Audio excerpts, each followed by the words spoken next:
Board of Commissioners meeting. Please join me in the Pledge of Allegiance. Pledge allegiance to the flag of the United States of America and to the republic for which it stands, one nation, under God, indivisible, with liberty and justice for all. First up, we have the approval of the minutes for the public meeting for April 25th. Do I have a motion to approve? Will it be approved? Any commissioner comment? Yeah, just on page 2, where Christina Peroni indicated that St. Catherine's has 695 uses, that should be 695 hours. And on page 6, where I recused myself, again, it should indicate that Commissioner Curley recused himself from the issue associated with Office Basics, not from the entire document.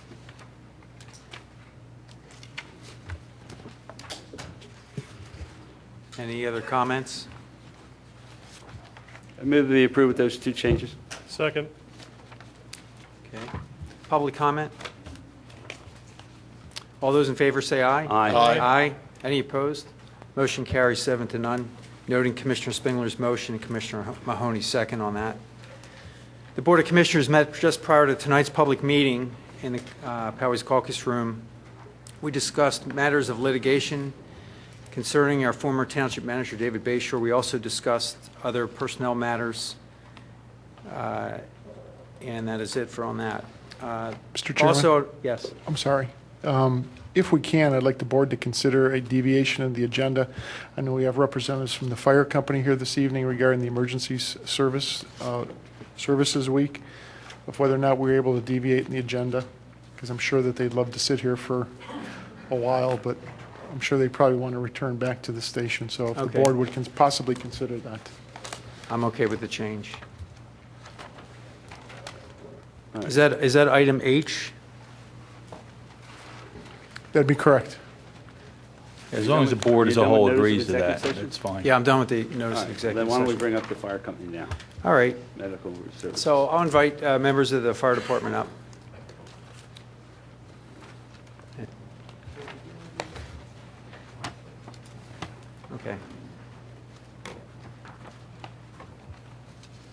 Okay. Right. Yeah, I'm going to read the resolution. This is Resolution 2011-66. Radnor Township Emergency Medical Services Week, whereas emergency medical services provided by Radnor Fire Company is a vital public service, and whereas the members of emergency medical service teams are ready to provide life-saving care to those in need 24 hours a day, 7 days a week, and whereas access to quality emergency care dramatically improves the survival and recovery rate of those who experience sudden illness or injury, and whereas the emergency medical services system consists of emergency physicians, emergency medical technicians, paramedics, firefighters, educators, administrators, and others, and whereas the members of the Radnor Fire Company's emergency medical services teams, whether career or volunteer, engage in thousands of hours of specialized training and continuing education to enhance their life-saving skills. And whereas inappropriate to recognize the value of the accomplishments of the emergency medical services providers of Radnor Fire Company, now therefore be it resolved that the Board of Commissioners recognize the event to hereby proclaim the week of May 15th through the 21st, 2011 as Emergency Medical Services Week in Radnor Township. I'll move the approval of the resolution. I second. All those in favor say aye. Aye. Motion carries 7-0. On behalf of the ambulance and the fire company, commissioners, township manager, and staff, thank you very much. Welcome. Thank you. Thank you for the job you do. Yep.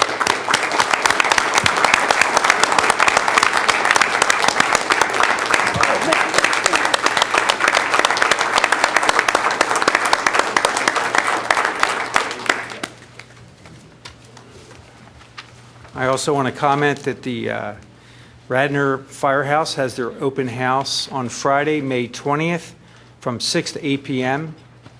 Please come on out and enjoy the activities at the fire company and get to see some of the equipment and the personnel who do that work. Thank you again. All right, we'll head back to the beginning of the meeting agenda.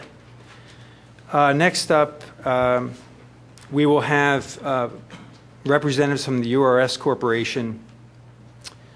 Back on Tuesday, May 3rd, last week, the Board of Commissioners held a special meeting to hear from 3 planning firms, SSM Group, Urban Research Development, and Natural Lands Trust in Castle Valley. Tonight we'll be hearing from the URS Corporation, and they will be presenting on their proposal to provide planning services in terms of code revision for the township. Thank you, Commissioner Fisher.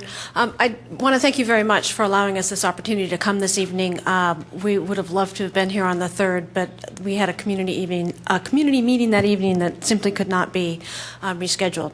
So I'll introduce to you the folks from our key team members here. Start with myself. My name is Marion Hull. I'm the planning group leader for URS Corporation here in the Philadelphia region. I've been working as a city planner for the last 20 years or so, and have fairly extensive experience in comprehensive planning, zoning, and subdivision and land development ordinances. Helping me on this project, working with me on this project, are going to be Doug Robbins in the dark suit, who is a city planner and urban designer, and he's going to be working with us, advising us on issues relating to bulk, massing, scale, as they relate to your zoning ordinance, and also will play a key role in communicating a lot of these issues to the community in terms of using graphics as well as words to describe some of the things that we'll be working with. And finally, Tony Severino, who is a civil engineer with more than 30 years of experience working in municipal engineering, stormwater management, as well as on the ground construction reviews and all elements of the kinds of things that we think are important in developing ordinance languages. Also, Tony is the municipal engineer for London Grove Township in Chester County, a community that is known for its innovative and green approaches to stormwater management and other issues that we think are going to be very important in Radnor Township's ordinance rewrites. So I want to talk briefly about our project approach and process. We'll begin with helping our own selves as well as township staff, a project steering committee, and community members to really identify and understand what are the issues in the zoning ordinance that aren't working well today. What are those issues, and how should they be working moving forward? We'll also take a look at the ordinance and what is maybe working in there today but is organized poorly and is making it hard to use your ordinance. So we'll reorganize and streamline things for ease of use. And finally, begin to propose amendments to the ordinance, and starting with some general ideas of what we might do, working through with staff, steering committee, community members, planning commission, board of commissioners, to take those ideas through to more detail, hopefully building support and consensus on where we want to go throughout that process. In terms of what we want to be looking at, in terms of reorganization and clarification of issues, some of the key things we see there are tables that just summarize what's in your ordinance today. If you want to understand what's permitted as a use in your R6 district today, you need to look at R1, R2, R3, R4, R5 before you ever get to R6. It's a lot of pages flipping back and forth. Using charts and graphics to illustrate some of the concepts that are in your ordinance. Creating standalone chapters for some of the things that are very frequently used and are very important, including your parking standards, which a lot more to say on that later. Parking standards, accessory use, and other things that we often see as standalone chapters in ordinances. Another thing that we'll be looking at is just strengthening the underlying provisions, making a stronger tool for you moving forward. An expanded definitions section. A very short definition section leaves a lot open to debate when you're going through and trying to use and enforce your ordinance. Clearly establishing a broader range of parking standards in your ordinance. I think I counted up today. Your ordinance regulates 17 different land uses, applies specific parking standards to 17 different land uses. And anything that doesn't fit under that, it's 1 space per 1,000, which is not enough for many uses, which is obviously creating some issues in the township. Taking a look at opportunities for open space conservation and environmental protection, tying those back to what we can do under the planning law in the state of Pennsylvania, and taking a look at your impervious coverage standards to understand how we can fine-tune how we think about impervious coverage and how we use surfaces that are not impervious in our ordinances to best manage water that is running off during storm events. Finally, probably the most substantive section of changes would be in your land use and development standards. The planned institutional district is obviously an area that the township has been taking a look at and would like to see some changes in. Understanding what's really in your permitted uses. It's a little, I won't say it's totally unclear, but there's a little room for interpretation there, so tightening that language up. And then creating a development process that really relates proposed development to potential impacts to the surrounding neighborhoods and to the township itself, so that we're able to create a system where we understand what the risks and what we understand what the benefits might be of future development in our planned institutional district. And then considering the creation of an open space and recreation district for municipally owned parks. It was something that we talked about in the Garrett Hill Master Plan, and I think wisely decided that if we were going to make a change like that, it needed to be township-wide and not just in one district. Understand whether there are any zoning map changes, anything that's zoned something today that should be a different district in the township. And finally, coming back to stormwater, incorporating stormwater best management practices into your subdivision and where appropriate, your zoning ordinance. At the project initiation, we're going to work to clearly identify what the issues are and what the trade-offs are by various choices you might make. And a big part of this first step is just understanding what's in your ordinance today. The people who use it every day understand that. The general community, developers, others who we're going to need to be able to work with and get buy-in on this don't necessarily understand that. So we need to clearly show what that is. Create ordinances that are easy to use, so that instead of these stacks of confusing papers, you're perhaps looking at things like organized charts, graphs, and illustrations to help you understand what's actually in the ordinance. So getting down to the meat of the issue, in your planned institutional district... Can I ask a question on that of course. matter? And John Rice, if you could listen to my question. Does it create a potential issue if you have an ordinance that says one thing and you have a diagram that may be slightly subject to interpretation? Do you then create legal risk? That shouldn't happen, Kevin. Okay. I mean, the diagrams, I'm not sure what diagrams we're talking about, but it could be, like a parking configuration. You have diagrams in your Garrett Hill zoning. You have a lot of diagrams in there. And you also have diagrams in your WBOD that illustrate some of the design features. So I have yet to be involved in a piece of litigation involving a discrepancy between diagrams and the text. I think you can also put in the ordinance itself that if there's a conflict between the written language in the ordinance and the diagram, that the written language will control. Yeah, diagrams are usually illustrative. I mean, they're not going to control, a basic zoning issue. So I wouldn't be concerned about any conflicts. Thank you. So talking about some of the key issues, the rest of the presentation really seeks to answer the 4 questions that we were asked to address in the initial interview we had with the committee that's overseeing this project and staff last month.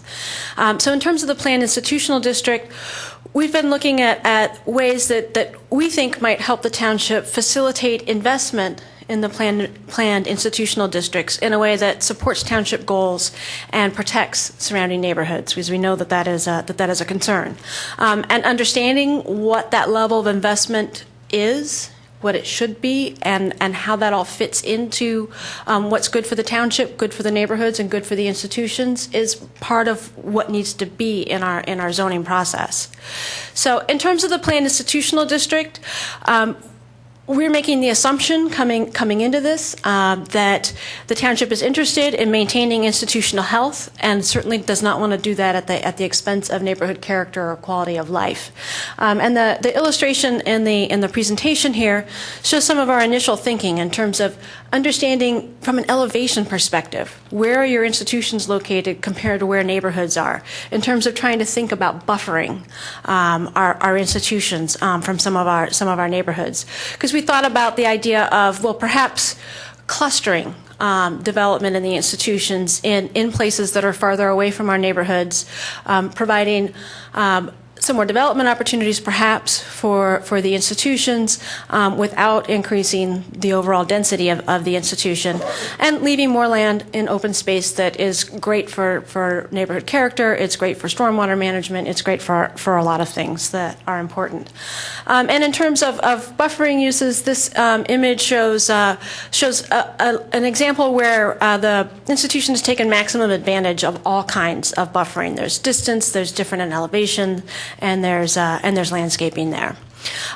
Doesn't matter how much you buffer development, if there is additional people going to a site, if there are additional people going to a site, there are going to be additional cars, it's going to be additional traffic. So how do we address those? Clearly, we need to improve our parking standards. For our planned institutional district, that's a major place our parking standards are falling down. Enhancing transportation demand management to reduce the number of cars that are coming into the site, so fewer people drive there, or once they drive there, they can get into a shuttle and be transported around the campus rather than getting in a car again, and refining access management. So we're minimizing auto traffic in the neighborhood are several things that we would advise looking at. And finally, just this issue of making sure that the uses here are well defined and that we understand what we want to have in our institutional districts and what's happening today in general. Moving on to stormwater management. We really want to take a look at the stormwater management ordinance, zoning, and subdivision to understand how we can turn a challenge into an asset from the township, and by that I mean rainwater. In terms of our streams, many of them are flooding, don't have a lot of capacity. At the stream site, things that you can do to address this are increasing stream bank buffers, establishing riparian plantings in those buffers, particularly if you can do trees, that's the very best thing. It acts as a sponge and manages that runoff well when it gets near the stream. Long before you get there on site, taking a look at on-site management that does more than just reduce impervious coverage, but making sure that anything that you've got that is soil, that is pervious, is working as hard for you as it can. If you've got planters in parking lots, they should be contributing to the stormwater management as bioswales or rain gardens, not just sitting there as planting. So figuring out how we can integrate the best management practices to slow runoff to the maximum extent. Take a look at what we define pervious surfaces and impervious surfaces at. The technologies are getting a lot better with pervious concrete pavers and concrete surfaces and surfaces like the image here, so that where we are paving, we're paving with things that water can get through. And then finally, taking advantage of local resources here in the community. Villanova's Urban Stormwater Partnership is a cutting-edge organization that's taking a look at what's working in best management practices as these technologies are evolving very fast. So moving on to parking. And the key here is just creating effective and equitable parking standards for all uses in the township. Today, parking requirements are not well defined for many uses, so we need a comprehensive parking chapter in the zoning ordinance. Some of the standards we have today are fine, and I certainly do not advocate throwing those out. Keep whatever you've got that is working, just add where it's not and adjust where it's not. Parking is not necessarily the most attractive use. We all need it, we all want it. but we don't necessarily want to look at it. So ensure that the parking landscaping standards and where there are structures, there are design standards in place to make those as attractive as possible. And this image actually shows a parking strip that is acting, a median there that is acting as stormwater management, as well as creating a far more attractive parking lot there. So open space conservation is also a key issue for the township, and encouraging open space conservation in the zoning code to the extent that we can. Funding acquisition of land for open space is very expensive, so coming up with other tools through our zoning code wherever we can is a great way to do it. We want to be able to tie these back to the health of our environmental resources. That's how we get the legal ability to do some of these, and set our priorities for conservation of open space, in part at least, on what these environmental sensitivities are. This image in this slide shows a wetland that has several different levels of buffering based on what the environmental needs of this wetland are. And I would see that for your stream banks, for your woodlands, for agricultural lands in the township, to preserve those as well. And finally, working through your ordinances and other tools to maximize links and connections between those natural areas and recreation opportunities for the township. So in terms of some of the tools that we would use to help people understand what the issues are and move forward to resolve ideas, communicating both with words as well as visually. This slide actually shows a visualization we did for Upper Dublin Township. They're looking at their Fort Washington Office Park, which experiences a lot of flooding. They want to move the development that's in areas that flood frequently to other areas without losing tax base. That means to do this, where they do want development to happen, it's going to happen at a higher density. Buildings are going to be taller. There's going to be less. There's going to be more impervious surface and these kinds of trade-offs in order to get the land out of the floodplain, development out of the floodplain. So we did an analysis of the Fort Washington Office Park and the elevations and the view sheds of the neighborhoods on either side of the office park to understand how tall could buildings be and not interfere with the view shed. So this was an analysis that we were able to do that was able to, for the township to be able to say, oh, we can go taller than 3 stories in the office park without losing quality of life in our neighborhoods, and that makes it possible for us to start to transfer some of this development to another location in the park. Mr. Chairman, they've just about come to their conclusion of time. If you want to go to questions from the board. Okay, yeah, Mary, just in essence of time tonight, we're going to try to No, I'm get fine. through this. I only Yeah. had 2 more slides anyway. No, so. go ahead, finish up, and we'll just have a few questions. Okay. And then this is just an image of showing what the effects of some of those changes would be closer up in terms of the massing and clustering, and other images on the street just showing what different setbacks mean, what different building heights mean in relation to what the street looks like, the cars, and all of that good stuff. So with that, we're ready for questions. I'm going to ask Doug and Tony to come up with me so we can share the microphone.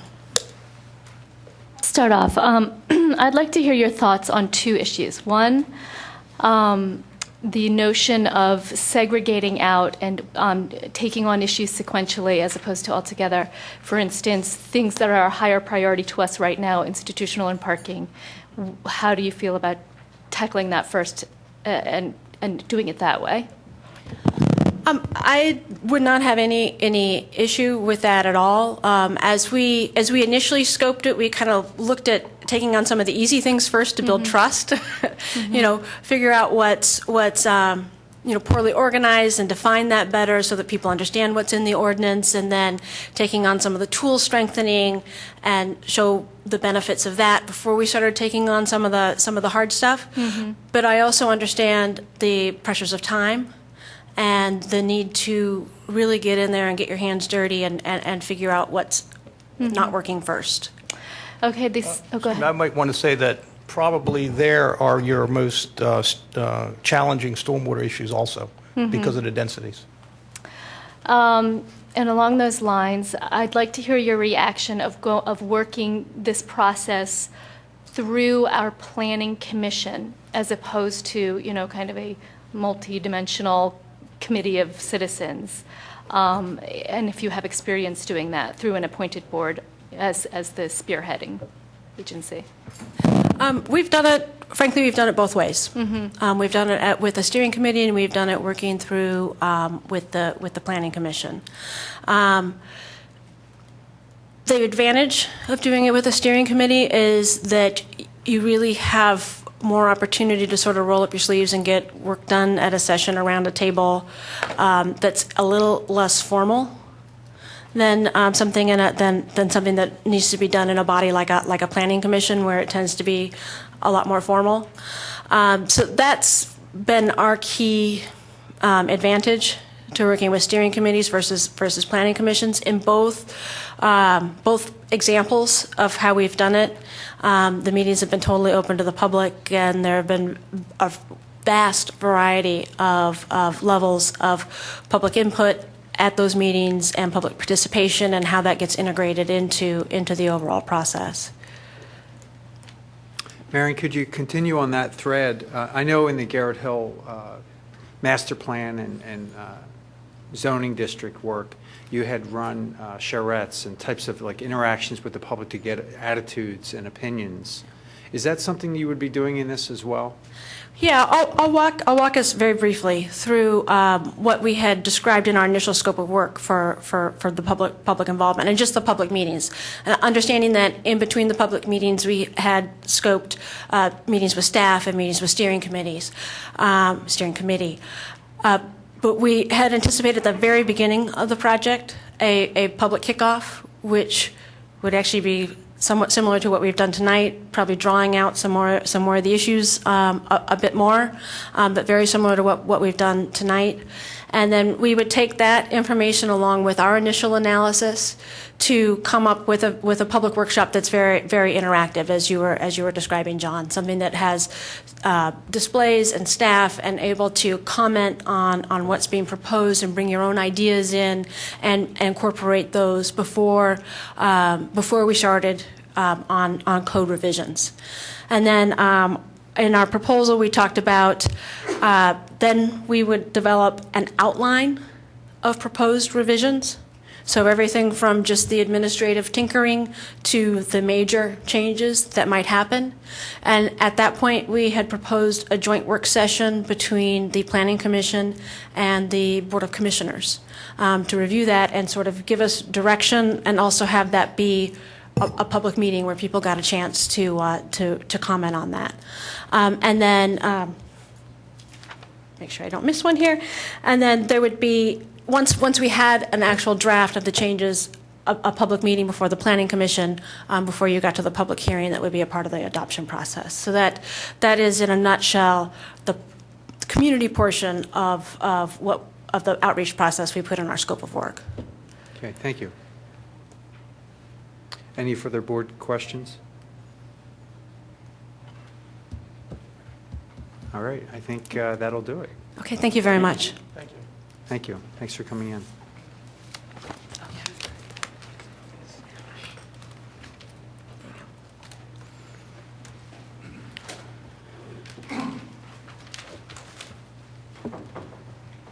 We have a I request move from that I move that we move the May 23rd meeting, Board of Commissioners meeting, location of the Radnor Township Municipal Building. Okay, any commissioner comment? Any public comment? All those in favor say aye. Oh, sorry, I didn't see that. Martin Heldring, 305 Audubon. I just wanted to, originally when I heard about these ideas, I thought it was a good idea. You move these meetings to places where it's more accessible to people. But I've been struck, since I've been involved, by the number of people that watch on TV. Now, I don't know how you can measure that. But if it's the case that this won't be televised, I think that's probably a disservice to more people than it is relative to us as a service to those who might be close to this location. So unless you can televise it, I would be opposed to it. Bob? I think It's we're in largely why they're agreement. being moved, Martin. That's right, we got Yeah, it. no, we're good. I think we're in agreement with that. We're right. That is the reason why we're moving these meetings back to the Township Building. Is it? Yes. Yeah. We originally had scheduled All about right. 6 or 7 meetings outside of the building. The meetings would be televised but not live, but now they will be. So Okay, all those in favor say aye. Aye. Aye. Any opposed? Motion carries 7-0. Noting Commissioner Spengler's motion, Commissioner Schaefer's second on that. We're going to have public participation at this point. A couple comments I want to make. In essence of time, we appreciate if you keep your comments as succinct as possible. We will be having public comment before every vote tonight on any official action. And later on tonight, we'll be hearing, we'll have a discussion on the Agnes Irwin lease. During that discussion, we will also be looking to shorten the length of that discussion to about 1 hour. I will allow equal time for proponents, opponents, and board comment. We are not voting on anything tonight on the Agnes Irwin lease, but we do want to hear from the public on that. So if you have any comments on tonight's agenda or any other item, please come up now and recognize that you do have time to speak later on tonight. Yes, good evening. I'm Gayla McCluskey, 6 Harford Lane. Since the AIS discussion is the last thing on the agenda, I was wondering if you plan to cover anything more than the package that was provided with the board packet. I don't believe so. Really, this is an opportunity for the board to hear from the public on what is in that packet and for the board to discuss it publicly. I don't think there'll be any new additional information. There may be a little bit of information that we were provided late today, but nothing really earth-shattering, so to speak. Do we have a legal opinion yet from the solicitor? The board has a legal opinion from the solicitor. Okay, thank you.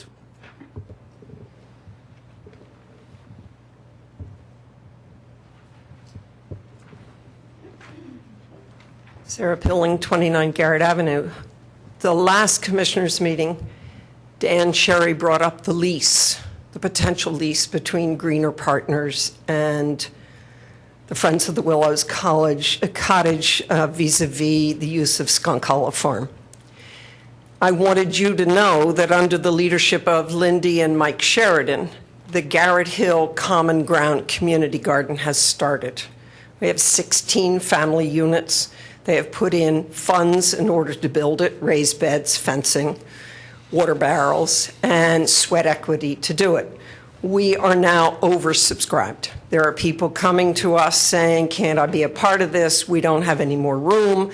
We can't do it. And so we have said, gee, maybe the Skunk Hollow Farm is a potential site. So I wanted to put that out to you. The model would be Rose Tree Park, which is run by Delaware County, where you rent a spot of land for the summer, for the growing year. It starts the 1st of April, it ends the 1st of November. There is interest in this township in community vegetable gardening. So I just wanted to let you know, I think it's an option that I know that there are a number of people who would really like to look at. Thank you. Thanks, Sarah.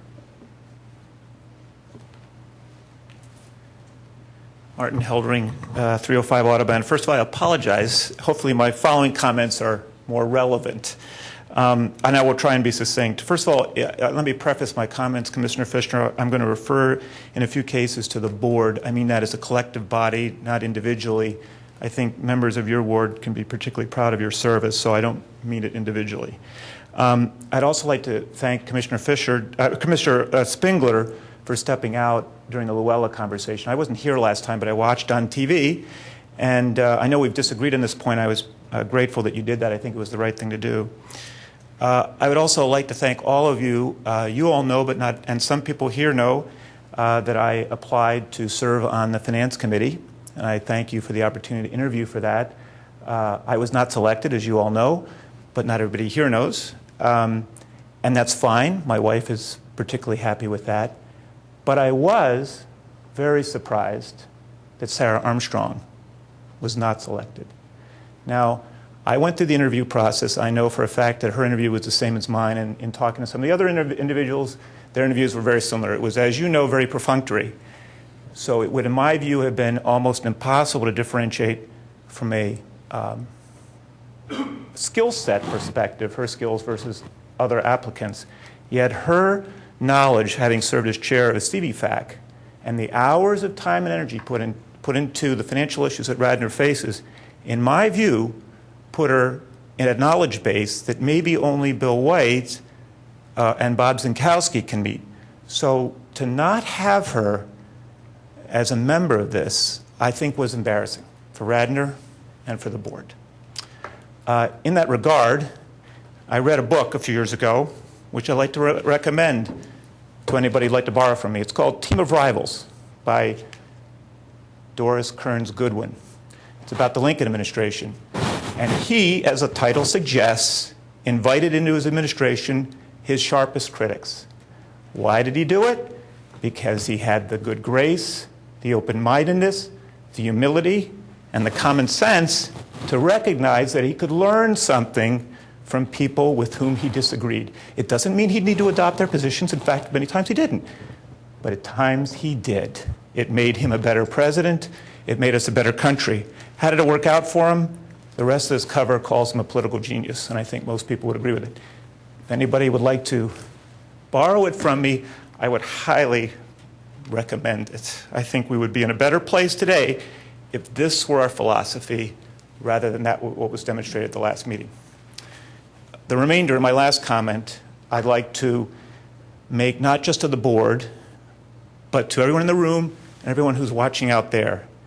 To those people in this community who believe that the Radnor Township should live within its means, to those people who have had 2 years of tax increases and are tired of it, to those who are on fixed incomes, even to the employees in this room who at times must wonder in the long run if there will be enough money to pay all of their benefits to all of them, because you don't need to read the paper very much to realize in other municipalities that are having trouble with that issue.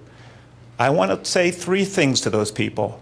This board, and I speak collectively, has approved 2 tax increases in the last 2 years, and yet has a $1.9 million budget deficit for this year. And in my view, has made not a significant effort to address that deficit. In fact, still, the CBFAC recommendations, the majority of them, are left unaddressed. Third point, you continue to subliminally and sometimes directly talk about Ardrossan with no mention of the purpose of a purchase nor how you would pay for it. And for everyone's benefit, a $1.9 million budget deficit growing by multiples unaddressed, the purchase of an Ardrossan property would add roughly $1 million to that. So I say to those people and to you, if you're happy with that, do nothing. But if you're like me and you say, we ought to live within our means, then it's time for everybody to start calling you, to start coming to these meetings, to start emailing you, to do whatever it takes to make you all aware that we expect you to live by the mission of Radnor, which is, let me read verbatim, we are prepared to live with the highest of integrity and serve all Radnor citizens in a fiscally responsible manner. Thank you. Thank you. Offline, if anybody wants it, call me.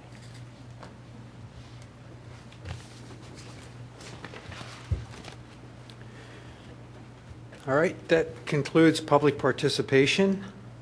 At this point, we'll head into the committee reports. Public Works and Engineering, Commissioner Spengler.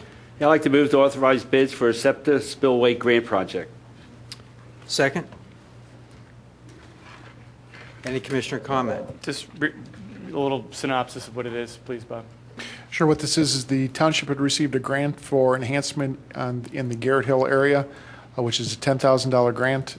We currently have a request into the Enhancement Trust as a matching funds and working on the final details of the plan with Commissioner Fisher, and we hope to be going out to bid very shortly. Any commissioner comment? Any public comment?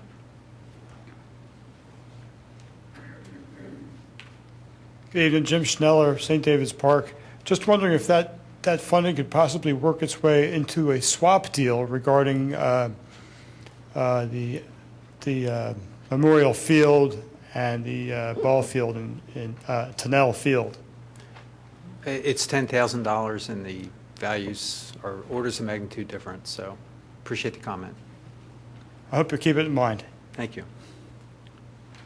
Okay, any more public comment on that? Seeing none. All those in favor say aye. Aye. Aye. Any opposed? Motion carries 7-0, noting Commissioner Spengler's motion and my second on that. The Board of Commissioners gave authorization to the Engineering Department to award a proposal to hire Prestis Engineering to evaluate several options for a new heating and air conditioning system at the Radnor Memorial Library. The evaluation has been completed, and the Engineering Department is requesting the Township enter into a professional service agreement with Prestis Engineering to design the new HVAC system for the library. The enclosed proposal is in the amount of $19,750, will allow Prestis to design, review the construction process, and develop a punch list towards the end of the installation. Prestis will also develop the necessary drawings based on the existing drawings, and construction documents will be used to bid the project. The construction costs are estimated between $295,000 and $317,000, and I would move the authorization to enter into the professional services agreement with Prestis Engineering for $19,750. Second. Any board comment? Bob, I guess this might be an unfair question in the absence of Dan, but I'm not an engineer. I don't know very much about it. How do they come to estimated construction costs without a design? We actually utilized them for I believe it was around $2,300–2,400 to do initial assessment of the particular system to get up with that cost estimate, what it would take. So that's part of it. So this is the second part of it now, to go ahead and engineer, put the design specifications for this. I'd also like to note two things. First, the bulk of that money will come from the library loan proceed that they gave back to us, so it's set aside for this work. And secondly, this work, the bids that will come from this report will be ready in 4 to 6 weeks. We'll go out to bid, and then the job will be done after that. So obviously, this work is not going to be done for this summer. And for those of you who have been in the library when it gets warm, that would not be a good thing to go through this summer without the work done. We are going forward and repairing the system that's in there right now.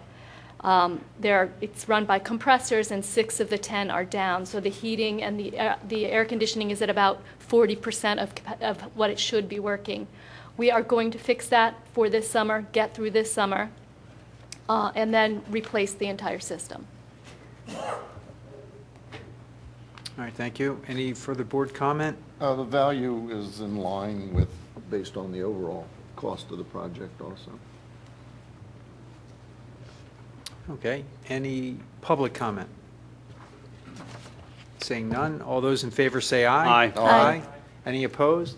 Motion carries 7-0. Noting Commissioner Spingler's motion, Commissioner Schaefer second on that. That's it under Public Works and Engineering. Thank you, Commissioner Spingler. Commissioner Schaefer, Library. I do have two quick announcements. The first, there was a car wash this past weekend, which was very successful. It was run by Eastern University students, and they will be coming to a future meeting to present a check to the library for the fundraising that they did successfully. Secondly, you may have heard there's going to be a fundraiser at our Drossen for the library. It's called One for the Books, and it promises to be a beautiful evening. It is Friday, May 20th. Tickets are still available, and if you are interested in attending, the tickets can be, or the invitation and the form can be downloaded from the library website. And I would encourage you to do so, as the library has had some substantial cuts in funding, both from us and from the state, and they could really use support from our residents at this point. That's it. Thank you, Commissioner Schaefer. Under Public Health, I just want to announce that and thank Dr. Ian Ballard, Dr. Lauren Offit, and Ms. Allison Moser-Mills for their work on the Board of Health. They, two of them, Dr. Ballard and Dr. Offit, had resigned from the board, and we are now looking for replacements for those two individuals. And also, Ms. Allison Moser-Mills was the first high school student volunteer to do secretarial work for that board in keeping their minutes and volunteering her time to help that board keep their documents straight and their minutes recorded. So I want to thank them all. Under Personnel Administration, I have, my first item was item C. It was a motion to appoint a member of the Ethics Committee. We will postpone that until our next meeting. We have some interviews to complete to make those appointments. Item D, I have 1 vacancy on the Garrett Hill Implementation Committee, 3 vacancies on the Ethics Board, 2 vacancies on the Board of Health, and a vacancy on the Citizens Communication Council. Please send your letter of interest and resume, if you like, to Mr. Zinkowski, Township Manager at Radnor Township, 301 Ivan Avenue. We have Resolution 2011-66. We already handled at the beginning of the meeting, so that is completed at this point. I just want to mention tomorrow is Mr. Zinkowski's 1-year anniversary since he joined us in Radnor Township. It's been a year. It seems like just a few weeks to me. Bob, I want to thank you on behalf of the board for all the hard work. You've come in here and really challenged a lot of the ways we do things. You've challenged us, too, personally, on how we do things, and I want to thank you and show my appreciation to you for all the hard work in the past year. Thank you.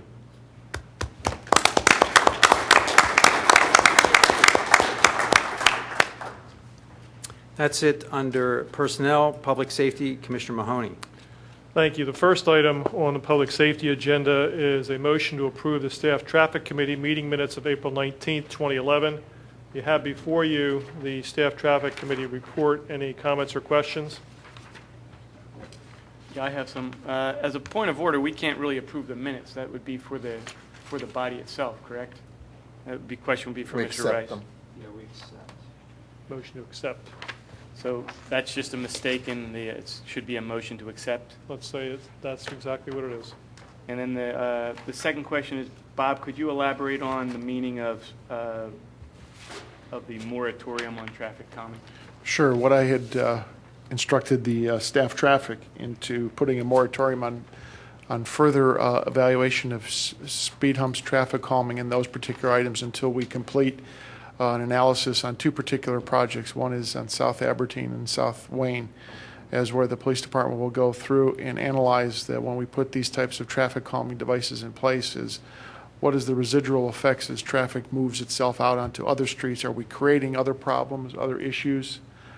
So during this process of the installation, we'll actually have data that will be performed by our police department, which then will be able to give a report to the commissioners on, when we move forward, the evaluation of not only the current process in that place, but also recommendations of how we would go forward and evaluate these types of analysis for traffic calming devices in the future. But those 2 we're actually using as test cases on South Bob, how long do you Aberdeen think and it'll South take you to Wayne. get the data? I believe we were looking at sometime the installation being done here in the next 2 weeks of the traffic calming, and then I believe, at least 30 days once it gets installed.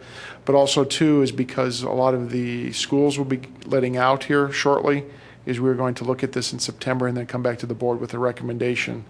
If we do make recommendations for South Aberdeen, for one, it would be done to the board prior to resurfacing of South Aberdeen, which is scheduled for later this year, so that it would be put in as part of that resurfacing of that. And then we would have the recommendation to the board at that time.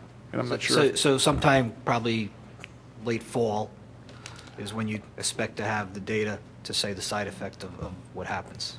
That would be correct. We would want to make sure that we get the data and a decision from the board prior to the resurfacing of South Aberdeen. So if it was determined that we would have that part of the resurfacing project. I'm not sure if the superintendent wants to add anything else to that. I believe the resurfacing is scheduled for sometime in September, so sometime shortly after that. I'll move to accept the Staff Traffic Committee meeting minutes. Second? I have a comment before we move on. Under old business, I don't think that accurately reflects what we discussed at the meeting. Although there is this moratorium Bob just discussed, this site was evaluated last year before the moratorium was instituted and met all criteria. Ms. Bogus has been given the packets to get the signatures of the people on her street. The understanding, however, is because of the Goshen Road construction project that we need to wait till that is completed and then redo the counts. So that's where that one stands, which, as we know, that date keeps slipping further and further away. And this, we're not, our vote here doesn't have any, we're not agreeing or disagreeing No. with these recommendations, correct? No, but we're just accepting them into the minutes. What I'm saying is the minutes are incorrect. Yeah. Okay. We're accepting them, and where there is action, they will bring ordinances to for our approval. Okay, any further board comment? Any public comment? Hi, Jim Schneller, St. David's Park. I was wondering about item 2, when it recommends advising parents not to double park on Midland regarding picking up students at school. Does double park mean sitting and idle, waiting in line to pick up the students? Yes. Well, this is going to make a drastic conflict and a very large change in the status quo on St. Catherine's. I'd like to ask if a member of St. Catherine's Parish was at the meeting when this discussion went on. Yes. The fact is that there's 2-hour parking there. We're going to enforce that, and we feel that will do away with the double parking. Because there have been people that have been parking there all day, and we haven't enforced it the way we should. So now we're going to enforce that, so we're going to get rid of the double parking. I'm wondering about the typical waiting line. The typical waiting line, St. Catherine's is working with us. They are now going back to the old system of moving them in and out of the parking lot. I've been monitoring it for a couple of weeks, and the line goes down in 5 minutes now. It's not a problem. Oh, great. Okay? Could I also ask about number 3, why there's no possible movement on the sign being removed on Windermere? I assume that would be by the back of the school. And couldn't that help alleviate some of the parking? No, when we built it, when St. Catherine's remodeled their school, made it larger, they agreed to this no parking and that no traffic would be there. It's part of the resolution that approved that. And the Windermere Avenue residents insisted on that, and it's in the resolution that approved St. Catherine's construction. So they agreed not to put cars there except on Sunday to pick up CCD. So they're restricted by ordinance from using this area to pick up kids or park. This is on the St. Catherine's side? This is on St. Catherine's, front of St. Catherine's School on Windermere Avenue. If I could comment that that's probably a pretty dated covenant, if you will, and It's part of an ordinance that was agreed to, and, you'd have to ask to change that. The request is to remove the no parking sign. It says right in the ordinance that they cannot use Windermere Avenue to pick up and disperse students in park. Mr. Schneller, I would recommend attending the Staff Traffic Committee meetings. The whole point of those meetings is to air your concerns and interests. We are simply voting to adopt this into our minutes, to accept this document. We're not voting on the validity or the specific content of this Well, we can't document. make all the meetings all the time, and it's of concern to me because there are many entities, getting carte blanche with parking, or, Mr. Sneller, this specific item that you're addressing, the person made this request at the meeting. It was explained to that person why there were no parking there, and they essentially withdrew. Well, there's another question. Yeah. Because Windermere is a beautiful street, but why should Midland bear this when a small proportion of it could really, without any effect on anyone but the two end properties, and I hope in the Jim, future. it's part of the ordinance. We'd have to change the ordinance when we did the building. Part of the recommendations from the Planning Commission and all, and it was accepted as one of the conditions. And I ask it because of the prospect of the Acme changes, where there's going to be a need for parking in the Aberdeen quadrant there. And also, whoever builds on the corner that Rite Aid's still looking at, have to think of this. Well, the residents would not want to change so the people from Acme could park on Windermere Avenue. No, but there's going to be pressure Okay, I'm going to ask that we stop the discussion. You can make your comments. I don't want to get into a substantive discussion. There are a lot of things that you're bringing up. No, and here. I thank you for what discussion there was and for your ear. Thank you. Thank you. Okay, any further public comment? Seeing none? Second? Yeah, it had a second. Okay. All those in favor say aye. Aye. Aye. Any opposed? Motion carries 7-0. Commissioner Mahoney moved. Commissioner Spingler second. The next item is Resolution 2011-62 regarding the Radnor Township Memorial Day Parade Agreement. We've been asked by the parade group who's putting on the parade again this year on May 30th if we will make the request to the state to close Lancaster Avenue. That's essentially it, Bob? That's correct. So I'll move the resolution. Second? Commissioner comment? Public comment? All those in favor, say aye. Aye. Aye. Any opposed? Motion carries 7-0. Again, Commissioner Mahoney moved, and Commissioner Spengler second. The next item is Resolution 2011-63 regarding removal of a meter located in the municipal lot on Bryn Mawr Avenue due to the reconstruction of the 5 Points intersection in Bryn Mawr. Chief? Oh, yes, sir. The reason for the resolution, due to the reconstruction of the 5 Points intersection, Bryn Mawr Avenue and County Line Road, the N2 parking spaces need to be redesigned so that vehicles do not back out over the curbing. It was recommended at a staff traffic meeting, actually introduced by Dan Malloy, that a meter be removed and at the end space be angled to minimize the possibility of backing out over the curb. Move the approval. I'll second.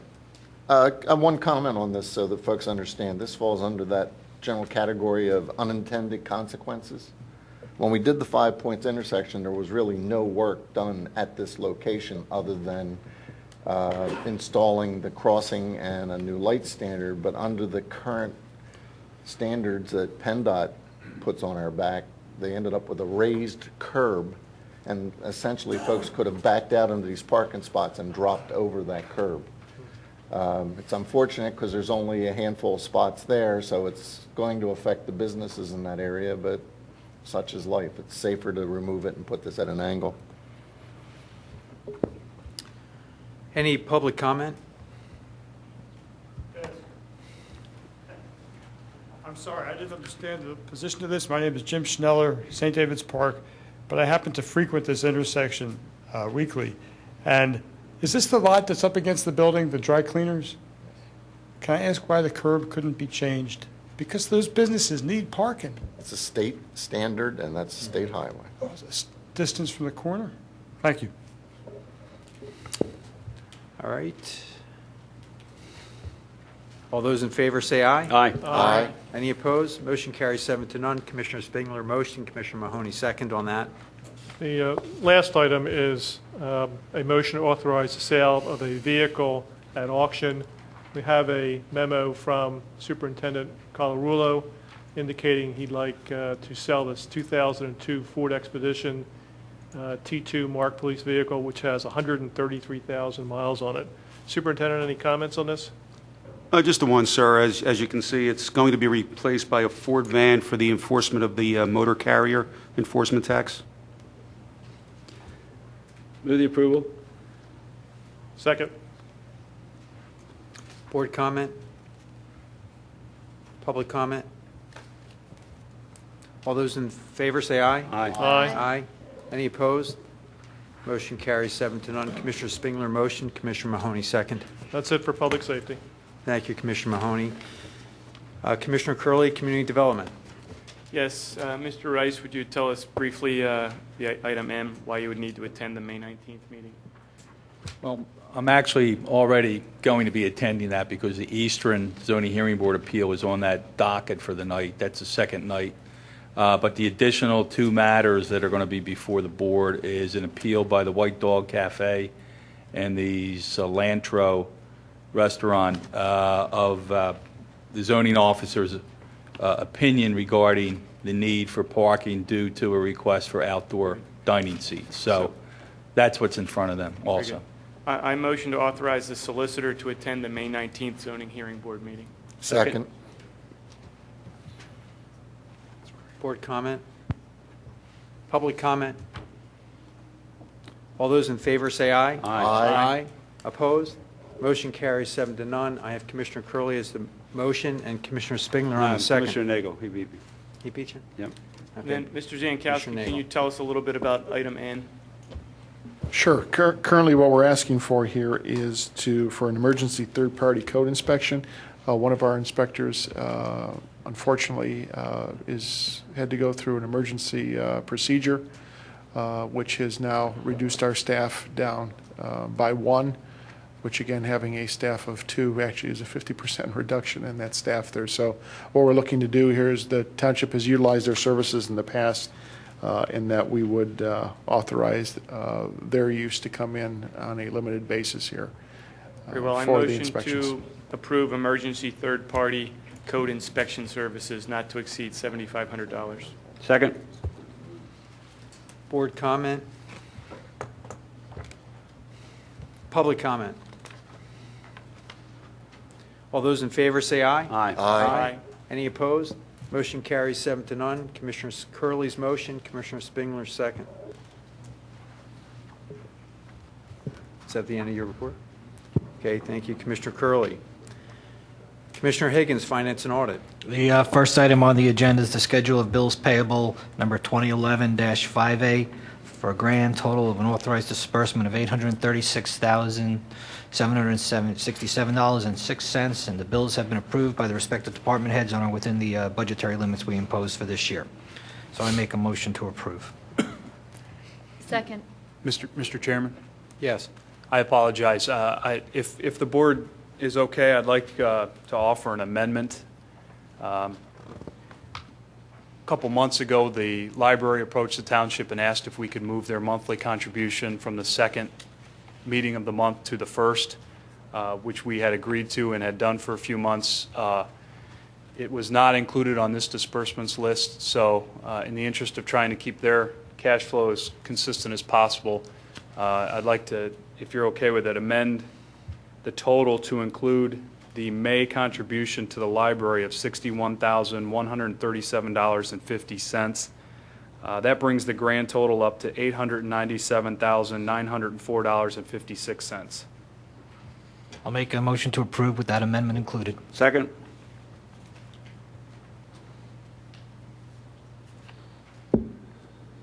Public comment? All those in favor say aye. Aye. Aye. Any opposed? Motion carries 7-0. Thank you. On the amended motion, it's Commissioner, I'm sorry, I lost it, Higgins and Commissioner Spengler. Kevin, you're still up. You ready? Yep. Second item under Finance and Audit is Resolution 2011-58, amending the fee schedule for the rental housing permit fee. Who's going to, Matt's going to cover that one, so Matt, if you give a quick background. I will, Mr. Commissioner. We just, what we have before you is a proposal to increase the fee for rental licenses from $50 for the first 10 units to $60, and the increase for 11 units and beyond from $15 to $40. Staff has discussed this back and forth. The issue as we see it, in the past, the $15 has been stagnant over the years and it's never increased accordingly. And so we're proposing tonight to increase that to $40. And that's really kind of where we are today. Okay, I have a question. I don't know if it's really for Matt or for Bill. But if I'm reading this correctly, it says this amount is lower than it was originally budgeted. What's the financial impact of that on us, on our this year's budget? I think the initial estimate was going to be that the fee would generate approximately $300,000, and now we're down to the $168,375. And are we doing that with internal staff or third-party contractors? What we have done, Mr. Chairman, is we have asked as part of this, and we met with the rental property owners, I believe 3 times, in which we've asked for inspection reports to be given to the township, in which we will review these. So what we will be doing to make up that difference there is we did have budgeted for additional inspectors to be brought on. We will delay that hiring in that particular area to look at this particular shortfall in this. But actually what we're trying to do is to try to recover our costs, in which in the past I believe we have not done. So just to be clear, the shortfall in revenues is going to be offset by reduced need for third-party contractors, correct? Where we had budgeted to bring on staff, part-time staff. So Okay. we will delay that hiring of the staff. And when were the fees set at $15 and $50? Mr. Commissioner, the $50 was raised last year from $25 to $50, but the $15 has never increased, from my understanding. Thank you. Could you Did you do any kind of analysis of what our neighbors charge for these services, and if this is comparable with? We're in the range of our surrounding municipalities. Okay, thanks. I attended several of these meetings, and there was a lot of good give and take. The main objection I heard from the folks that have rental units is that a sense that we're making money on the deal. And we explained to them in those meetings that at the end of the year, we would tally up the actual time and adjust the fees accordingly. And they may go up just as well as they may go down. I make the motion to approve. Second. I just want to comment. I was actually, I think, a proponent of raising the fees, but in order to do thorough inspections of all the housing units in the township, I think what we have here is a compromise. I'm not real happy with it. What I see is, the sense I'm getting is that the landlords and those who own rental properties will have more latitude to do the inspections on their own. But I have it on good faith that we will hold them to do proper and legal inspections. My goal here is to make it safe to live in Radnor Township, even if you're renting. And I've seen a lot of examples over the years where that wasn't necessarily the case. So I hope that this higher fee will help us maintain staff in community development and do these inspections when we can, and also make sure that all the homes are compliant, whether they're self-inspected or not. So there's my comment. But any other board comment? Mr. Chairman? Yes. Maybe just to add, too, is we will be reviewing all those inspection reports, doing random inspections. If we don't feel comfortable with the report that's been given, it will go back to them, as well as we will be sharing this information with the fire companies as well for their inspection and their comments back as well. Okay, thank you. Any public comment on the agenda, on this resolution? Okay, all those in favor say aye. Aye. Aye. Any opposed? Motion carries 7-0. Commissioner Higgins made the motion. Commissioner Schaefer second. Next item on the agenda is Resolution 2011-64, amending the fee schedule pertaining to a dormitory inspection fee. Matt, I guess you're going to give us a quick background on that one as well, please? If I may, could I ask the township manager to begin on this one, and I can kind of fill in the picture of, because him and I have kind of had some ideas on this in the past, and Sure, Matt. Nice pass. What it is as we look at in the inspections here, and per se the lack thereof, is we're looking at trying to ensure that these inspections are done. This will be something similar to the rental property inspections, that this will evolve over time as we review and analyze this. Since this is the first time out of the box for us being able to do these, we feel comfortable in which this cost and this expense here would be fair, and that with the same commitment was with the rental properties, the individual residential properties, that we would review this again in one calendar year and make that determination of where that fee is at. Well, how can you justify a $100 fee here when you reduce the $100 fee that was there? I mean, how do you do that? With the $100 for the inspections, I think there's a lot more that'll be taking place, because you have approximately 3,000 dorm rooms, I believe, within the township here. That's correct. You will have a lot of recording of the documentation that'll be necessary here, from models that'll have to be set up, software that'll actually have to incorporate a lot of this information, as well as additional documentation that we'll have to take. So I think this is a reasonable fee in which we are looking to cover the expenses of the township. I also think, too, is that the taxpayers of this township should not be subsidizing these institutions for these types of services, which I think what we're trying to do here is, this is a first time for us being able to do this, and at the end of the day, at the end of the year, we will evaluate this with good, solid documentation to be able to determine where this fee needs to be. Are they going to supply the inspections that we're going to review, or are we going to go inspect every room where it's not? At this point, I believe we're looking at that, but we are open to work with the institutions if they would like to meet with us. I have no problem doing that, meeting with these institutions. So if it comes out tonight that the institutions would like to meet with us, we'd be more than happy to ask that this be held until that opportunity that we have to meet with them. But didn't I read information to that effect, that they were going to supply the information, we weren't going to inspect every unit? Where did I read that? In one of the memos? Well, I'm not sure. That was a suggestion? It wasn't? Possible, I'm not sure.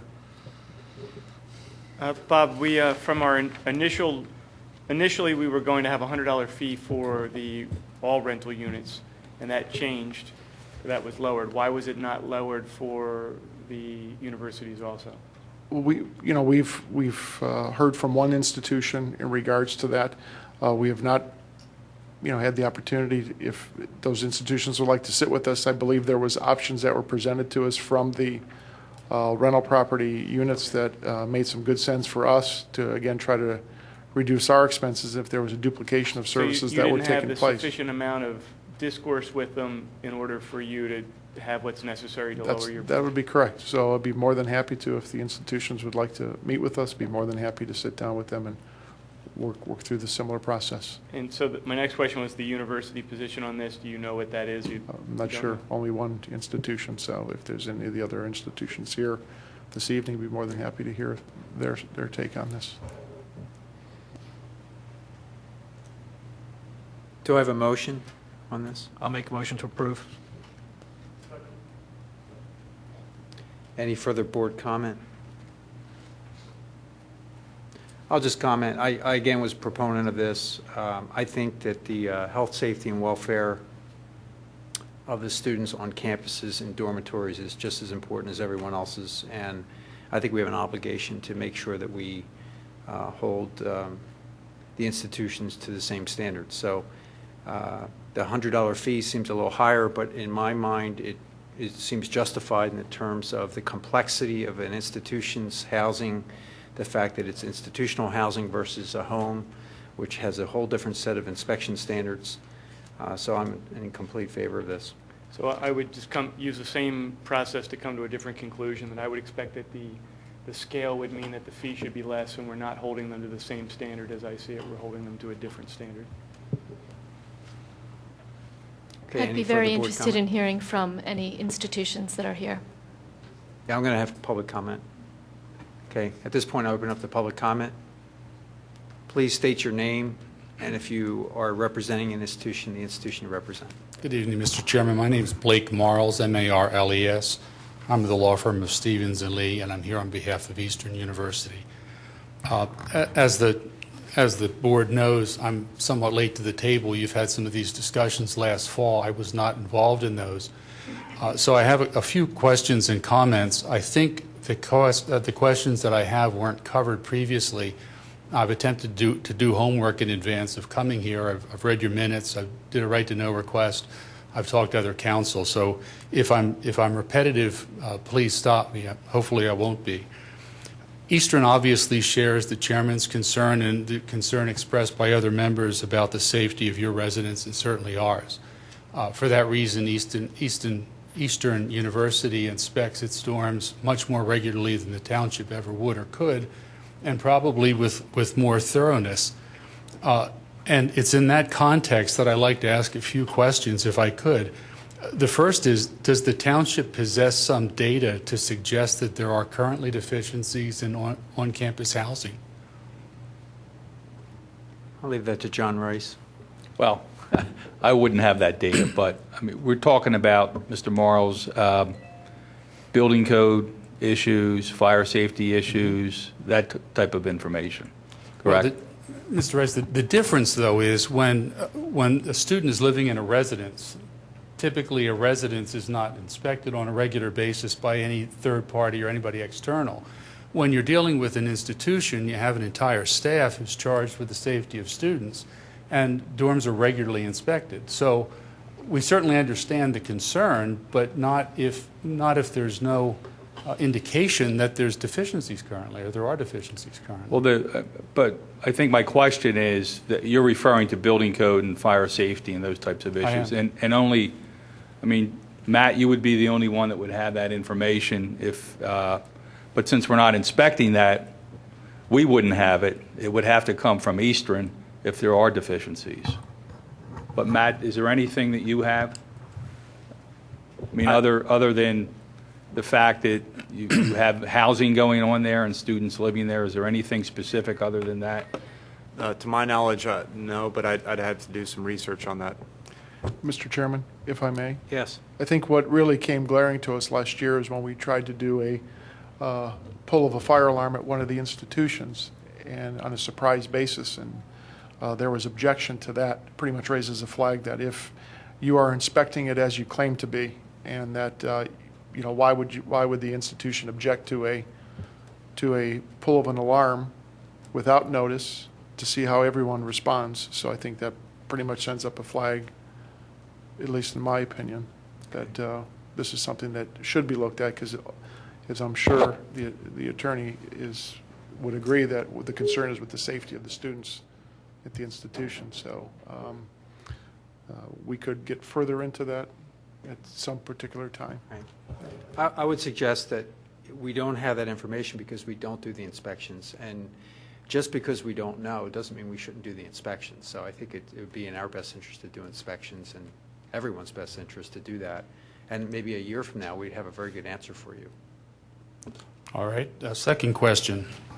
I read the two memoranda that were prepared by Mr. Baumann and Mr. White concerning the whys of these two inspection ordinances, the rental housing ordinance and the dormitory inspection ordinance.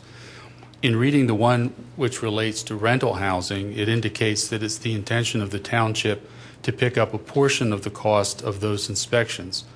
That language isn't in the memorandum relating to colleges and universities and their dormitories. Is there a reason why they're being treated differently? Mr. Rice? I'm going to punt the bill on that one, but let me understand your question, Mr. Marles. You're worried about the expenses of the township that are going to be covered by this fee? Is that your basic issue? Well, I was just looking at the documents that were presented, and with regard to rental housing, it indicates the township's intent to pick up a portion of the cost of that inspection activity.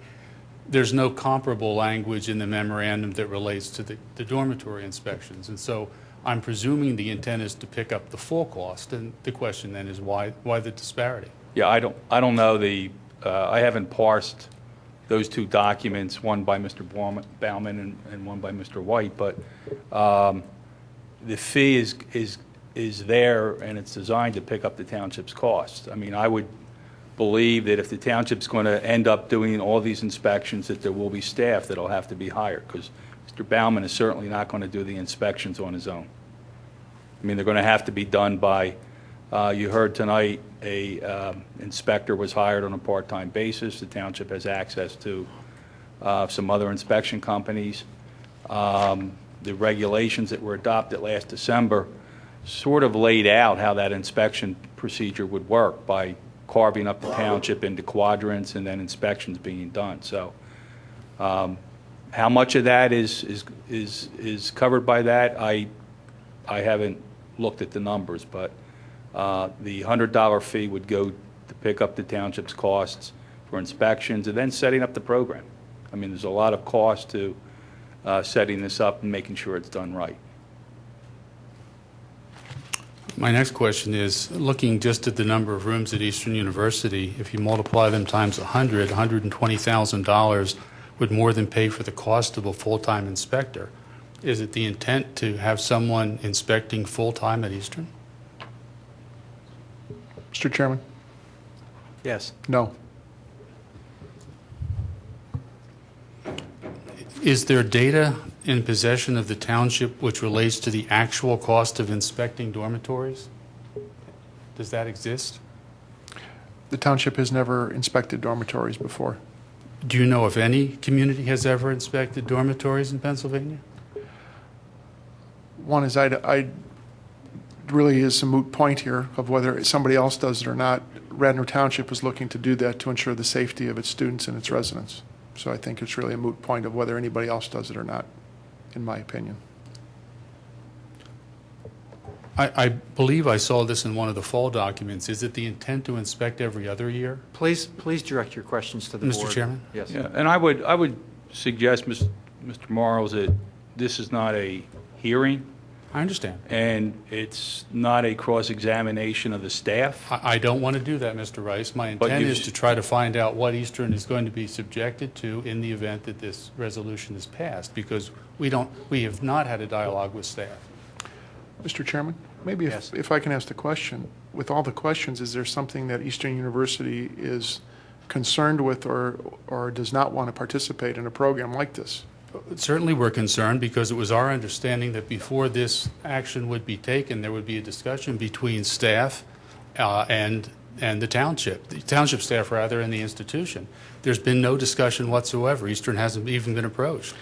Mr. Chairman, I've not heard anything. I've heard from one of the institutions that contacted me, my email, phone.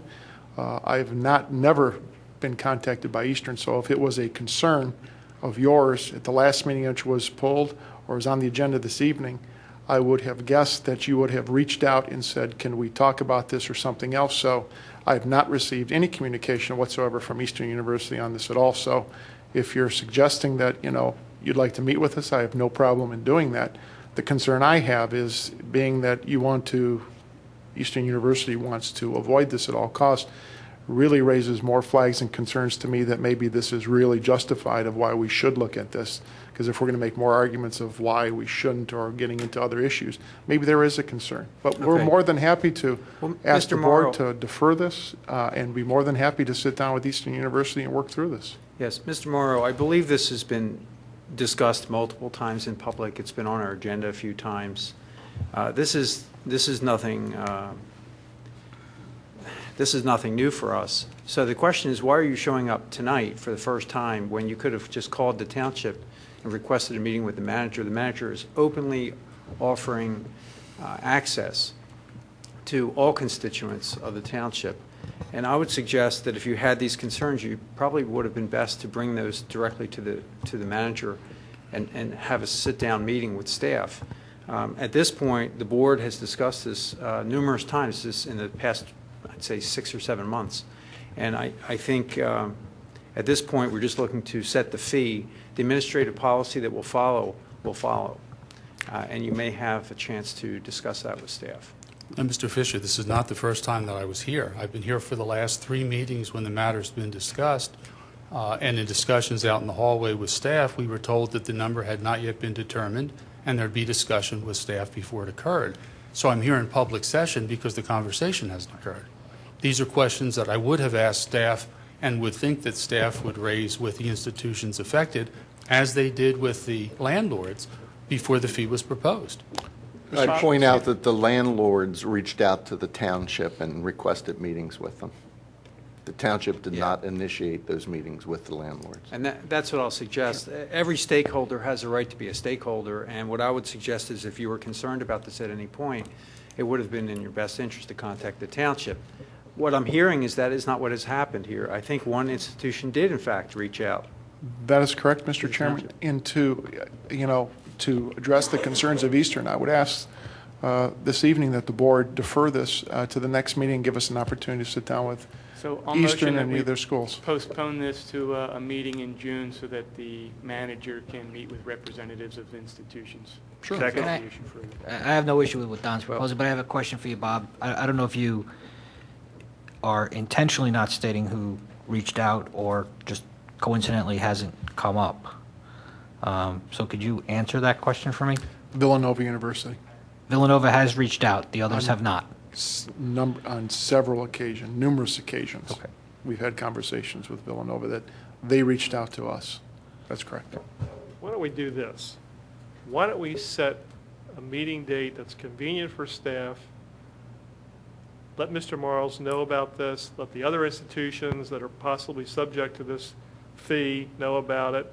Bring them in, air out all your questions, have a good discussion back and forth, and we'll see where it goes. That's wonderful. How's that sound? It sounds, I don't disagree, but it sounds like, Bob, all you're asking for is, why don't you have a dialogue with me, and then maybe you can come in with an aligned proposal. Sure, and I As think this opposed is... to have the discussion happen. And Commissioner here, so we Mahoney's stay here till right. 2 o'clock in the We'll do morning. the same thing we did. We'll invite all the institutions in and work with them on this. Thank you.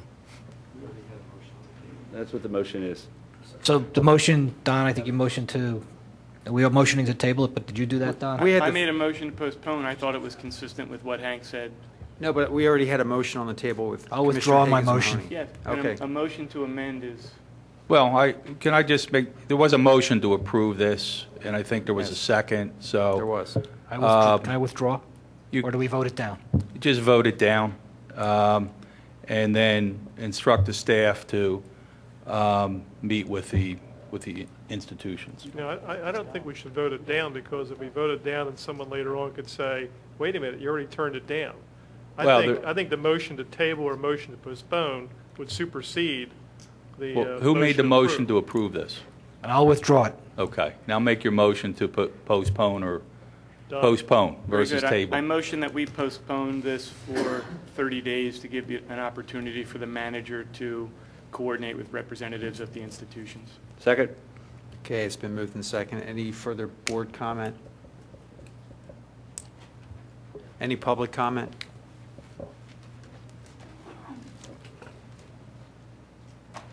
Joanne Seameister from Montgomery McCracken, representing Cabrini. I know that this matter has been addressed in a number of hearings. We have been here and not spoken on record. However, the reason I'm here tonight to speak is this is the first time we learned of the fee. I don't believe the specific fee for the dormitory was previously discussed or disclosed, and we did have an objection to the fee, primarily because if the off-campus housing is a fee much lower than the $100, we don't understand why a dormitory room, which really is a bed and furniture, typical, not a kitchen, nothing like that, and you're going to charge $100 per unit. We believe that would be less intensive for inspection purposes than a whole house or an apartment complex. That's one of the objections we had, but apparently we'll have an opportunity to discuss that with you folks. Could you please state your name again? I missed. Sure. Joanne Seameister, Semeister. If you could give your business card to Mr. Zinkowski before you leave, Certainly. at least he'll have that. Certainly, and Cabrini is very much interested in meeting with representatives of the township on this issue. Okay, that's great.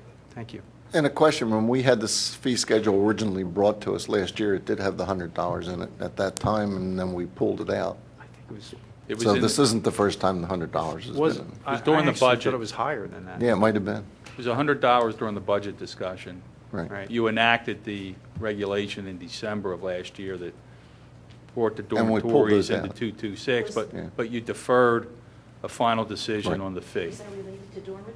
Yeah, yeah. All right. Just for the record, Nicholas Keneally, I was here representing Villanova University. Certainly be happy to meet with township staff regarding this matter. Thank you. Call the question. All right, all those in favor say aye. Aye. Aye. Any opposed? Motion carries 7-0 to postpone. Commissioner Curley moved, Commissioner Spengler second. And that's it for Community Development. Parks and Recreation, Commissioner Nagel. Tammy, would you like to tell us about the summer concert series? Yes, sir.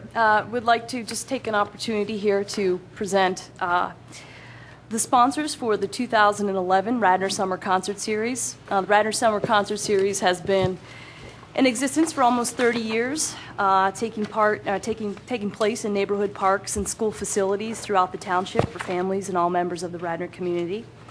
It appeals to a wide variety of interests, taking place over the course of 7 weeks, 7 Wednesday evenings. I would like to just take a minute to present our sponsors and also thank them. We, this year, in their 8th year, have TD Bank returning in the amount of $4,000 as the lead sponsor for the event. They started in 2003 under Commerce Bank. We also have Wawa, who has been donating flavored drinks. This year they'll be donating 800 flavored drinks for the event. They've been helping us out since 2005, so they've been around for 6 years. We have 2 new sponsors this year. Pico Energy Company has agreed to support the concert series in the amount of $800.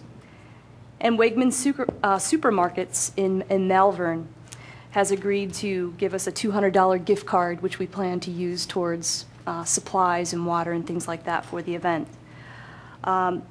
We have had a little bit of a reduction in terms of the sponsorship money from last year to this year in a deficit of $3,000, but We don't anticipate that there will be any major changes to the concert series. We are still looking, however, for other businesses and organizations within the township that are looking to get involved with us. And again, I just want to take an opportunity to thank those sponsors who have decided to work with us and support the series. It's really a tremendous event, and I would urge folks to get out and take part in it.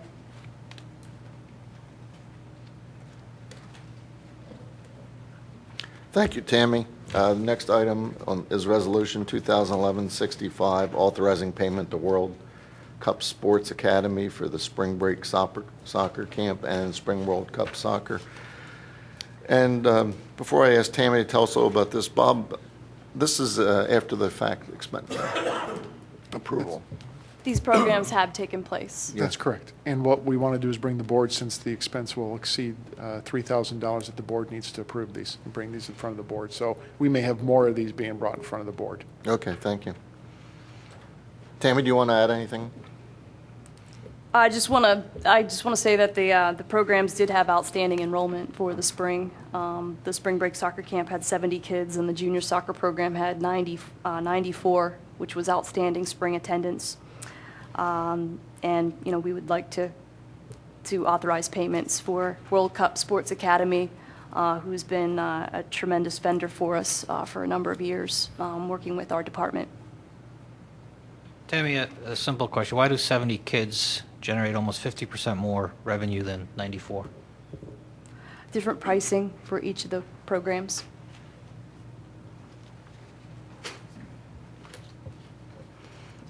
Why is the pricing different then?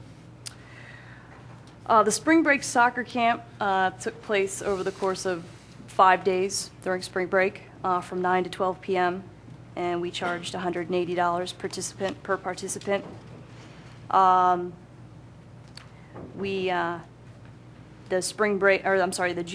The junior soccer program takes place over the course of 6 weeks, and we have a charge for that of $89 per session, and we actually had 6 sessions.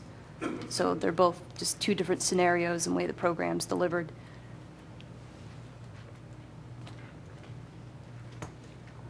Do I have a motion on that resolution? I move that we approve Resolution 2011-65. Second. Any board comment? Any public comment? All those in favor say aye. Aye. Any opposed? Motion carries 7-0. Commissioner Nagel made the motion. Commissioner Schaefer second. Next, we're going to have a discussion of part of our continuing discussion on the potential lease to Agnes Irwin School for the use of Memorial Field. As Commissioner Fisher mentioned at the beginning of the meeting, we're going to limit this discussion. We're going to have 20 minutes for public, 20 minutes for the commissioners, and 20 minutes. I was hoping to do 20 minutes for the proponents, 20 minutes for the opponents. Oh, is that the way? Okay. And 20 minutes for the board. And you know what? We will yield some time here and there as necessary, but the goal here is to keep us from being out till 1 in the morning again. Keep in mind, there's no motion on the table tonight. This is just additional time for comment, some additional time to present new information, especially because it seems like this entire process is evolving, and the Board of Commissioners don't necessarily have access to the same information that maybe residents have and maybe not able to attend or watch the Parks and Rec Board committee meetings. So with that, we can start the discussion. I'll open up the public comment first. John, if I Yes. may. I am going to recuse myself for this discussion and for the vote, any vote or any... and I want to give a brief explanation why. About a month ago, I received an email from a resident who expressed some concern and suggested that I might have a conflict of interest with matters pertaining to Agnes Irwin because of my husband's business. My husband owns a sporting goods company, Longstreth Sporting Goods.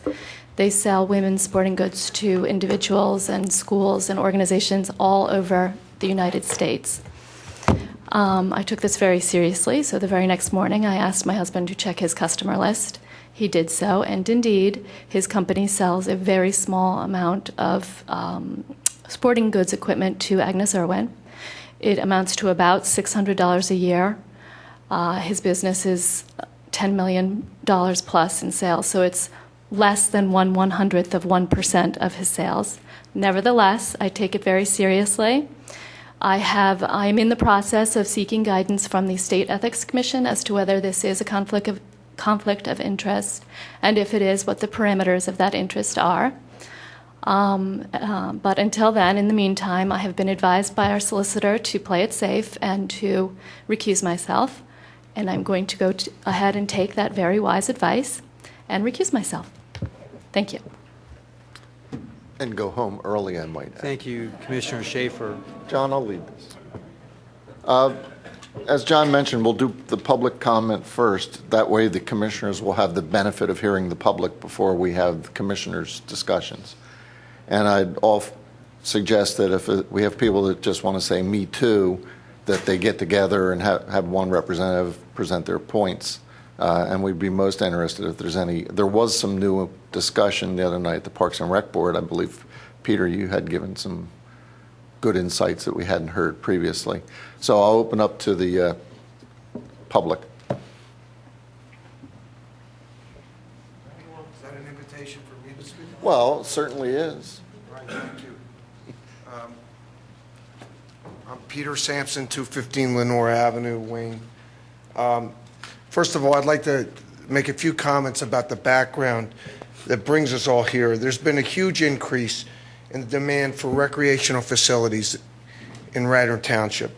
The soccer program, lacrosse program, Radnor Wayne Little League are all of the same size or growing. All you have to do is go to the walking path any day and you see that it's extensively used. Recreation is increasing in this township, and it's a good thing. If we were talking, we would not be here if any of these recreational programs were elitist, were limited to highest quality athletes. It's because of the inclusion that we have a very significant problem of overuse of our fields. Right now, we have 2 fields that are essentially closed because of they're overworn. Ditmar A is closed. Cannot be used. It is being worked on. That started about a week ago. And Radnor Memorial Park, which is the subject of this whole discussion, is only open for limited purposes. It's not open for any sports that use a small ball because of safety concerns. So there's 3 ways to deal with this. If you need more fields because you're overwearing them, you either purchase land and build fields, which I don't think would be very popular in this economic time. You reduce programs, and nobody is suggesting that we limit program size. Or you convert more grass fields to turf in locations where you can light the fields without intruding on the residents' property. Now, Radnor Memorial Park is the most suitable location of a township field for conversion from grass to turf. First of all, it's the worst grass field. It's been closed for being unsafe 2 of the last 5 years, and now for a 3rd time, it's basically closed. It's only limited to certain activities. That's 3 seasons in the last 5 years that I have direct knowledge of it being closed for being unsafe.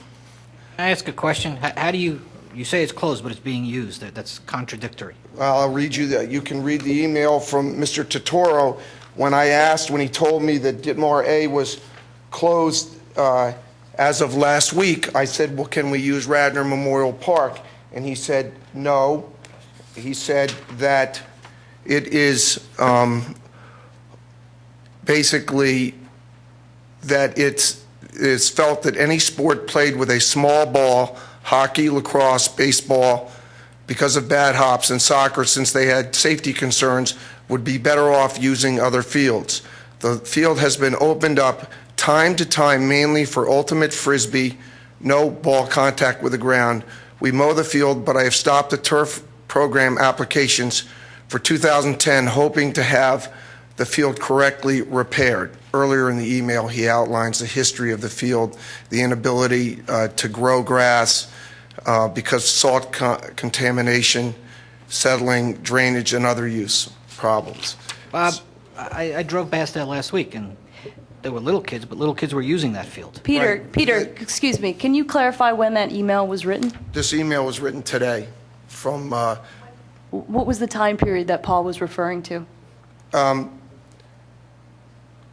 well, I'll read the part of the email that I hadn't read. In November 2009, I received an email from Radnor Soccer Club about the poor condition of RMF and their concerns of possible injuries. As you know, we have had problems with this field from salt contamination, settling, drainage, and overuse. In the spring of 2010, and I think he meant this spring, but I think it's a typo, but I wouldn't know. Tammy might know. I asked for funding to have the field regraded and seeded. With a budget crisis here at the township, funds were not available, and the decision was made to try and schedule around RMF. That means schedule not using it. And then, as happened the other 2 years, it was closed. The demand was such that there was a belief that certain activities could be there safely. So you can play, for example, small-sided soccer on the field if you use the part of the field where the surface isn't dangerously uneven, and that's what's going on. Radnor Wayne Little League, I believe, uses it, but they don't use the part of the field where it is uneven and dangerous for a small ball to be used. I think, frankly, if it's dangerous for a small ball, it's dangerous for a leg, for someone running. But that's not really the focus of my comments. The point is that this is an ideal field for conversion because, one, it has been underutilized. Two, the use of the field by the township and even Agnes Irwin would generally be at low traffic times. That is the time of arrival and departure. It's the safest field to have 40 kids leave the field and 40 enter the field at the same time because there's adequate drop-off space. Anyone who's tried to get into the high school when there's an exchange of a soccer team or a lacrosse team with another group knows that it's a traffic mess because there's not enough lanes. Here you have a lane on either side where people can pull over and park and let off their child, or you can set up a system where people drop off at the parking lot and they pick up on the way out, or vice versa. But it's a safe place to do that. And lastly, it's about the best location where lights would not interfere with property owners' enjoyment of their property. Now, my understanding is the only reason that 3 commissioners are against this proposed lease because they believe, one, that the township's use of the field will be reduced if we enter this lease. I think that has been corrected. I don't know if any commissioners are of that impression any longer, but if they are, I suggest that Bob Miklos is the best person to address that, though I have explained to Commissioner Curley that there's a significant difference in usage under the lease and that the township will enjoy at least twice as much use as they have of the field now because you get 2 hours of lit field use every night. That's 2 teams virtually. I don't know of a program that doesn't have 2 teams practicing on a field at the same time. Or if you use it for games, it's 5 more games every week that can be placed on that field, relieving grass fields of overuse. The second reason why I understand certain commissioners are against this is they believe that the proposed Agnes Irwin rental payment does not recognize the market value. The commissioner that I've had the most discussion about this with, or disagreement, has used a market value approach which says, I take the amount of money that the township paid to install the field, which includes installation of the walking path, the parking facility, and and the bridge, which has nothing to do with Agnes Irwin's use of the property and also cost about half of the total cost of the installation. I adjust it to present value based on inflation, and then I start there. Well, we're talking about real estate, and You cannot find a real estate expert who would say that that is a proper basis of evaluating market value of any property. I talked to one of the leading tax experts on real estate in Pennsylvania. In fact, the person who's heading up the entire East Coast operation for KPMG in real estate tax consulting, and he said that the real estate appraisers will use the highest and best use of a property. This property cannot be sold for commercial development. Therefore, its only value is as open space. Private citizens do not buy properties not contiguous to their own property for open space. So its best value is as an athletic field, but you could not find one person to rent that field with a grass surface. So its only value as a rental surface is with artificial turf on it. That is $1 million investment. So if you want to look at economics, the economics of it costs $1 million to install the turf and lights in order to get the maximum use of the field. If you borrowed $1 million to do that, you'd have to make at least $160,000 in rental every year to just break even. That's not even paying the person that maintains it. That's not paying the person who handles the leasing. But since this is a hypothetical, I don't think the township is getting in the business of renting turf fields. But if you want to look at its use, its highest and best use, you'd have to lease it out for more than $160,000 a year. At $100 rental per hour, you would need 38 hours per week. I'm basing that on a 42-week rental period because people do not rent turf fields in the middle of the summer, and they don't rent them in the week between Christmas and New Year's and various other weeks. And frankly, they don't rent them when their fields are dry. They only rent them when they can't use their fields, generally. So if you rented it at $200 an hour, and I only know of one turf field that has its value at $200 an hour, but I don't know anyone who's ever rented it at $200 an hour, you would need at least 19 hours a week times 42 weeks. And I don't know of any turf field in the Commonwealth of Pennsylvania that's been rented for 19 hours a week. You can go to USTC, which has the highest value, and I bet they don't rent theirs for 10 hours a week. And of course, if you did... Mr. Sampson, Yeah. I'll ask you to wrap up just in the Yeah, interest I of am about time, to wrap and up. we have a lot of folks in the room. who would like I'm to sorry, speak. I have... No, you've been doing great. I appreciate your comments. The other thing is, obviously, if you turned it into a rental property to achieve its highest and best use, and you did break even with it, there would be no Radnor Township use.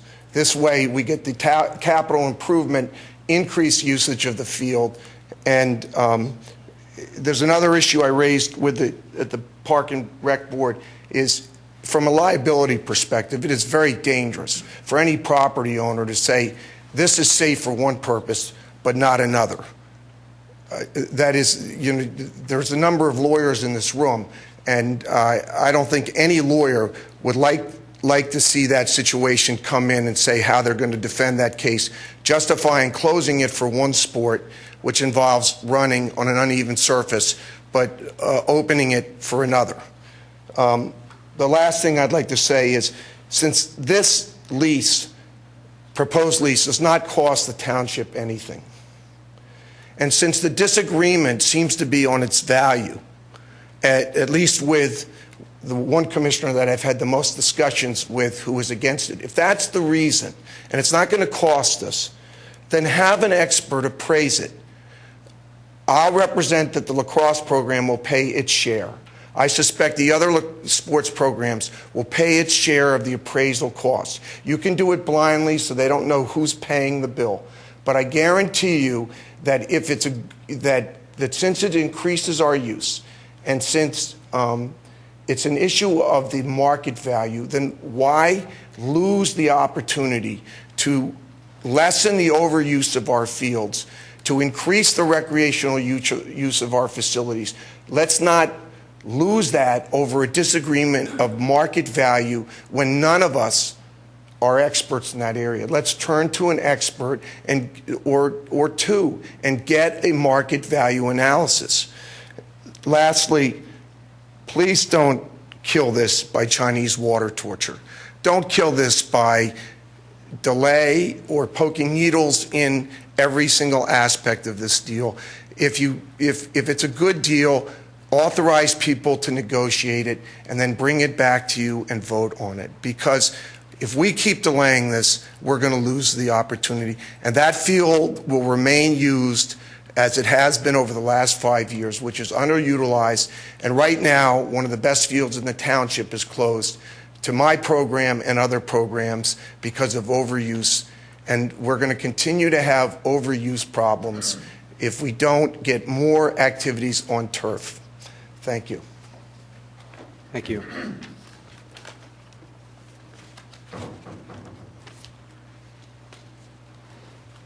Hello. Thank you for the opportunity to speak publicly. My name is Rich McGuckin.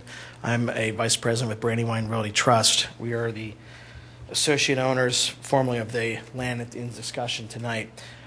We essentially have three positions or points of view on this property. One is just public safety, security, and liability. Two is the night access with respect to the lighting and how that will impact the surrounding properties, most specifically our Radnor Corporate Center. And then thirdly, and probably the most important, is the impact of the traffic accumulation that will occur at that intersection at Center Road and the proposed site. We are absolutely behind doing the park. We think it's a great idea to do it. However, we just want to make sure that our property is not impinged by this particular facility not being positioned properly with regards to security, lighting, and also traffic. We would like the opportunity to speak with the members of either the Radnor Township or Agnes Irwin in detail on what their intentions are so that we can review those plans to see if that will have any impact on our site. As you know, that project, Radnor Corporate Center, is 754,000 square feet. That constitutes about $2.2 million in tax revenue for the township. If you can imagine the impact of some upset tenants not wanting to be in that location because of the traffic impingement, you can see what that would do for the revenue produced there. In our opinion, the hours between 5 and 6 o'clock are the most or heavily traveled times in and out of that park. So we'd like to work with Agnes Irwin, work with Radnor Township, that we clarify those hours as hours of travel time as opposed to hours of sports time. Unfortunately, we have many tenants coming in and out of the park at that time going home, and the location currently is a traffic nightmare as it is, and we'd like to work with this group to try to improve that. Thank you. Can I ask you a question?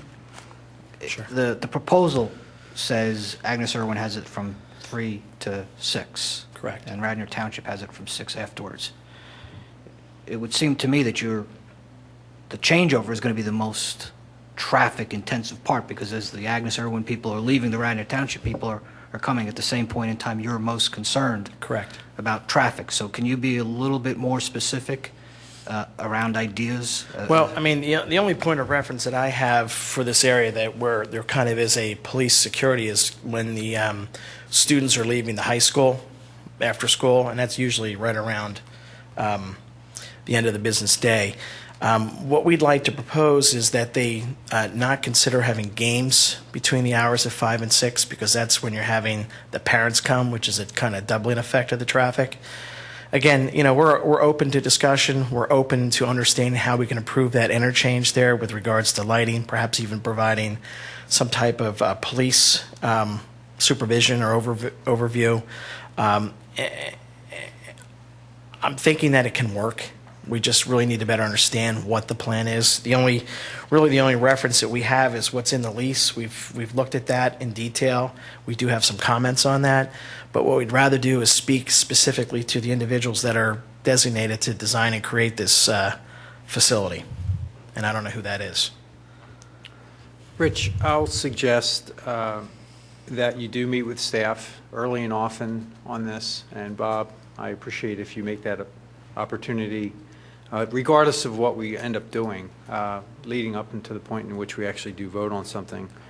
I will also suggest that that Brandywine provide a written release once you are satisfied with the terms of the lease, putting it in writing to show us that. Okay. Because you're not going to be a party in the lease, we need to at least have you to agree in writing that you are in fact okay with the terms of the lease as they are finally stated. So that's what I'm looking for. Actually, John, I have a question. That seems to me that that's inappropriate. We need in writing from them that we're satisfying the terms of the tri-party agreement is what we need to be in writing. We absolutely need to work with you on these other issues, and we also need to bring Archbishop Carroll and SEPTA into those discussions because they also impact that intersection. And I think that's a great idea that we get all the players together and figure out a better way to handle that traffic density. Yeah, I mean, I would imagine it would take several months to prepare this facility, and it may be, something that would be labored through the summertime. So I'm not sure what the timeline is. It's not Brandywine's intention to stall or delay this process. It's more the intention to fully understand what's going on, to be a partner here. We want to be a good citizen. We definitely want to participate in this program in any way we can. And again, we're essentially a patron for our tenants. However, we do own the facility, so we just want to make sure that the final product is something that collectively we're not getting grief from our tenant base because of what happened. And I think that if we could do it in a proper fashion, people will be proud to have this as an addition to the park services. And also, as I mentioned to the other night, make sure to talk to Superintendent Colarulo about your concerns about, you mentioned that some issues with loitering. Yeah, I mean, again, we look at these documents all the time, so we do have some comments on that as well, Right. For both behalf. And we can certainly turn a draft over, but again, we don't want to drag this process on. Whatever the business terms are, we don't care. Whatever the arrangement with the township decides with respect to Agnes Irwin, we're fine with. We just want to make sure we just protect our rights. That's all. Right. Thank you. Thank you. Mr. Chairman, we will work with them. I think also, too, maybe from Brandywine Trust, maybe they can help me get a little more information, because typically what I've read is a tri-party agreement. It means 3 parties, and 3 parties share the expenses. It looks as though, by reading this, it's like the township and the school district have borne most of the expenses, so maybe we can revisit the possibility of Brandywine starting to contribute towards the maintenance and repair of that. So I appreciate that, but we'll look at that, too, though, so that's a good part. Yeah. Nice try, Bob. Hi, good evening. My name is Karen Volpert. I live at 506 Glenmary Lane in St. David's. I'm a Radnor Township homeowner, mother of 3 children, been driving carpool to every possible field in the township for the last 10 years for 3 kids. I've also Agnes Irwin parent for over the last 10 years as well. And I just find a couple of things really interesting listening to the totality of the meeting tonight. I heard earlier from a very passionate township member about the township running these deficits and increasing the property taxes year after year and not really providing a reasonable solution to that, one that we would be satisfied with. And now I'm hearing the township has the opportunity to basically acquire $1 million asset plus $25,000 a year in revenue for the next 8 years, and I'm just wondering what the problem is. I've spent a lot of time driving kids to and from sports everywhere between here and Philadelphia. In Radnor Township, if you got 3 days of rain and you're on a grass field, your kids don't play. And then you end up with this terrible problem of all these unplayed games piling up and having to be met. And it really creates quite a crisis. And in my household, the way this plays out, when there's turf, they play. And it just makes the sports season go a whole lot better. And the kids really get to enjoy, do what they're set out to do, is to play their games, learn, make friends, and build friendships. And I think the turf really enables the kids to do that. Regarding the traffic issue, I'm Captain Carpool, so I spend 4 hours a day behind the wheel of a car, in and out of schools, up and down these roads. Agnes Irwin buses their children to and from destinations away from the school. So daily practice, which might run between 3 and 6 p.m., means a school bus is going to bring 30 girls, or however many girls there are, to the field. You're not going to have 30 cars. You're not going to have 30 parents. You're going to have 1, 2 school buses, 3, maybe at most, going in and out of that area. Games are typically played 2 times a week, maybe 3. But the kids are usually typically back at school by 6. So I don't envision 60 cars trying to get in and out of that area just about every day. And I think the other issue, quite frankly, getting in and out of Radnor High School to play lacrosse and all those lacrosse practices between 5 and 6 in the evening is a far greater traffic hazard than getting in and out of the field that we're talking about. And I've never seen a policeman down there. Just to get the township kids in and out of Radnor High School is extremely dangerous, almost on a daily basis. So my strong recommendation would be that the township realize the $1 million asset, that we collect the revenue, and try and make everyone happy. Thank you. Thank you. Martin Hildring, I will be brief, but I do feel like I need to, particularly after my comments earlier this evening, bridge the gap between being critical of the board with regard to the budget deficit and last time or 2 times ago I spoke with regard to this particular contract. I am generally in agreement that this is a good idea. Commissioner Schaefer spoke last time with regard to private and public partnerships. It's a good idea. But I do appreciate your taking the time to make sure this is an asset of the township and to make sure that the extent we're giving it to somebody for 15 years, we do so in a fiscally and fiduciary responsible manner. I think that's appropriate. We don't need to drag it out forever, but it is appropriate what you're doing. So I've 4 quick comments. The $25,000 that's in the contract, is the AIS agreeing to that, or are we putting that in as a placeholder that we're asking? Not at this point. They have not agreed. Okay, so that's our placeholder. Okay. The hours analysis, I really didn't understand. I kind of look at this as these are kids. They're in school. We're talking the school year. So we're really talking daylight is 3 to 6. That's 3 to 6. That's when Agnes Irwin is going to want to use it. So you've got 5 days of 3 to 6. That's 15 hours. And you got the weekends. Call it 8 to 5. That's 9 hours on Saturday. And call it the same on Sunday, even though I think Sunday morning is out. That's roughly 33 hours a week, and Agnes Irwin's going to get 15 of them, so that's 50%. So I really, the analysis showed 28, 30. I didn't follow that. I'm more simplistic. The next reality to that is kids want to use it right after school. So, I don't know about your kids. My kids at 6 o'clock are having dinner, and after dinner they're doing their homework. So I think... Again, I think this is a good idea. It just needs to be worked through in a fair manner that everybody can walk away comfortable with. By the way, I have no agenda. I don't have any kids in Agnes Irwin, and I'm just here as a taxpayer wanting to make sure this is done right. With regard to Brandywine, we haven't really yet addressed, I understand there's a legal opinion from Mr. Rice, but we're having all this discussion, and we really yet don't know whether this is legal. People have spoken passionately about the legal issues in previous meetings. I'm not a lawyer. And maybe they'll come up after me. But establishing that issue before we grind through all this would probably be pretty important, I think. I read the second Brandywine letter where they reneged on their first letter, and I was sort of alarmed, although your comments seemed to calm me a little bit. So anyway, I appreciate you trying to determine a fair market value for this, and really a fair market value, although maybe we don't compensate Agnes Irwin or they compensate us for every service, at least understanding what the value of each of the services we each provide to the other is a good idea. Thank you. Thank you. This will make a point of clarification. The $25,000 number was put into the lease by staff, but that is not necessarily the number that number of the board members would like to see. So that number is still really in a state of flux, and Agnes Irwin has not responded to that number at this point.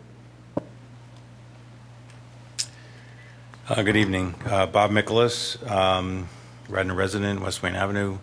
I'm also president of the Radnor Athletic Association. If you permit, I would like to show a few slides. I have a long presentation that I can cut down to maybe 3 slides. And I'll show you the results of some analysis that I've been able to do. I think I can... Will this go onto the I think it will if we...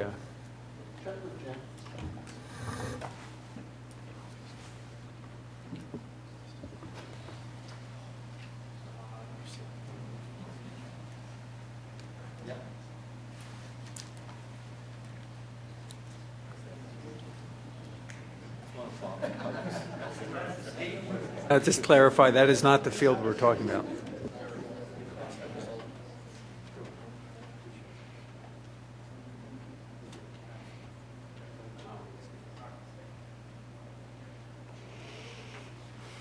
Okay, it's up there? Yeah. I'll show you some of the final results first, what the totals add up to, and then I'll show you the detail behind it. And I won't spend a lot of time on the detail, but we'll make this available. Based on current usage of about 197 hours a year, and mostly that is based on actual schedules of actual teams, plus adding in the Ultimate Frisbee 3 teams at the high school based on the information they gave us on Thursday. With the use of lights and a turf field, again based against current usage, it's possible to increase that usage to 1,221 hours. So roughly 6 times the amount of usable hours. And a lot of that comes from just condition, not from just available hours. It comes from the actual condition of the field. You break that down by user group. Current usage, the light blue on the left-hand bar is all the Ultimate Frisbee time. So the other groups, the Radnor Soccer Club, Radnor Lacrosse, Radnor Wayne Little League, their actual usage is quite low. In order to do this arrangement, Ultimate Frisbee, who wants to use the fields in the afternoons, would lose that field, and we'd have to provide an alternate field for them to use.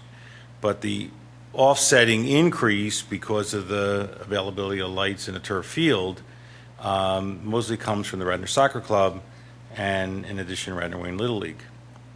Now, my colleagues from the Radnor Athletic Association, the president of the soccer club, and representatives from lacrosse and Little League are here tonight, but they've asked me to speak and give you our analysis. If you look at sort of who would gain and who would lose and by how much. So Radnor Soccer Club and Radnor Lacrosse in the spring gains 396 hours, in the fall 582 hours. And you can see for each group, and the loss of use of this field would basically come from Ultimate Frisbee. I also did another analysis. I won't spend much time on this, but just show a different comparison.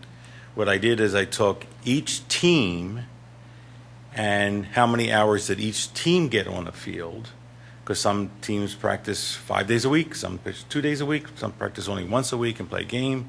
So I did it in terms of field hours.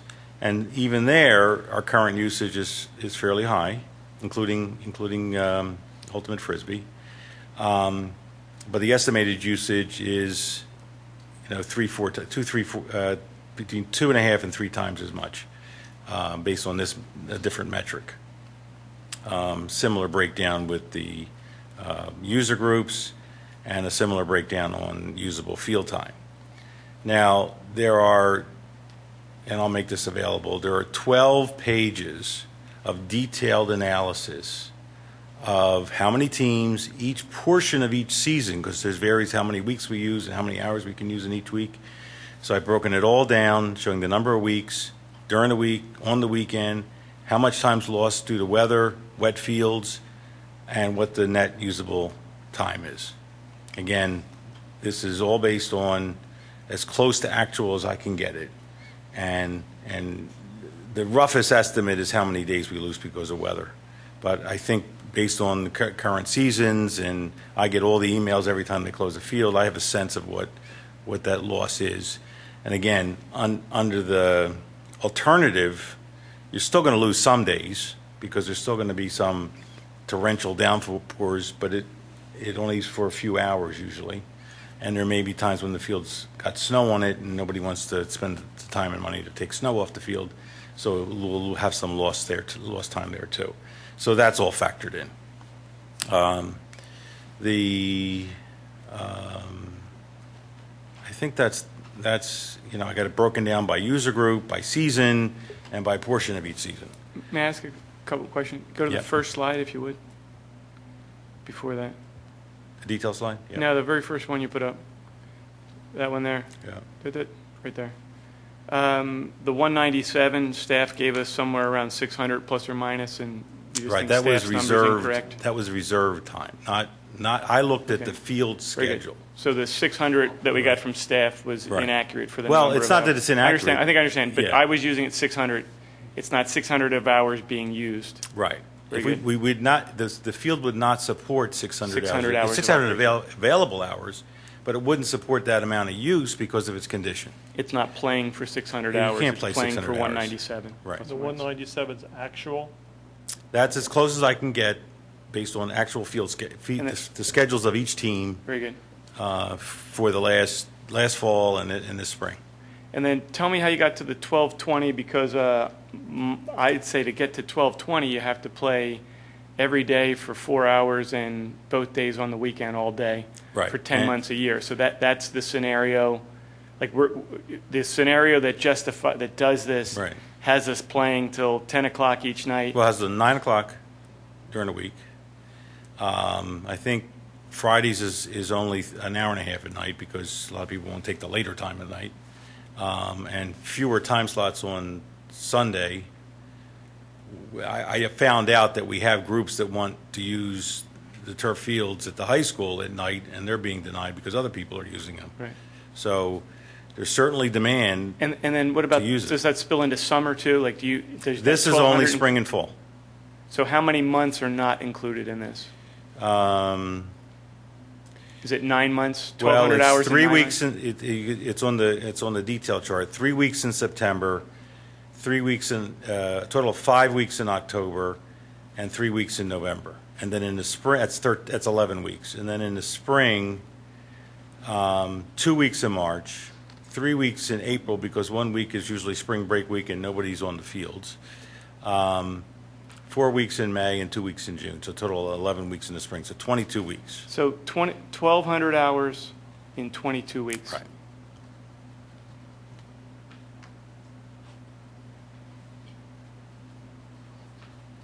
So really then, I mean, fair to say this is an accurate assessment. 2 11-week seasons pretty much used nonstop in order, as per your estimate, to Right, get to 1,200 hours. Very good. And I was testing the demand and talking to the heads of the leagues, and a lot of them are either being denied or they're being squeezed into places that they will just expand to that space because they can't get the time that they want, and they're starting at 8:30 at night and going later. And so I'm actually in here stopping at 9 o'clock. Bob, this is more of an opinion question, I guess.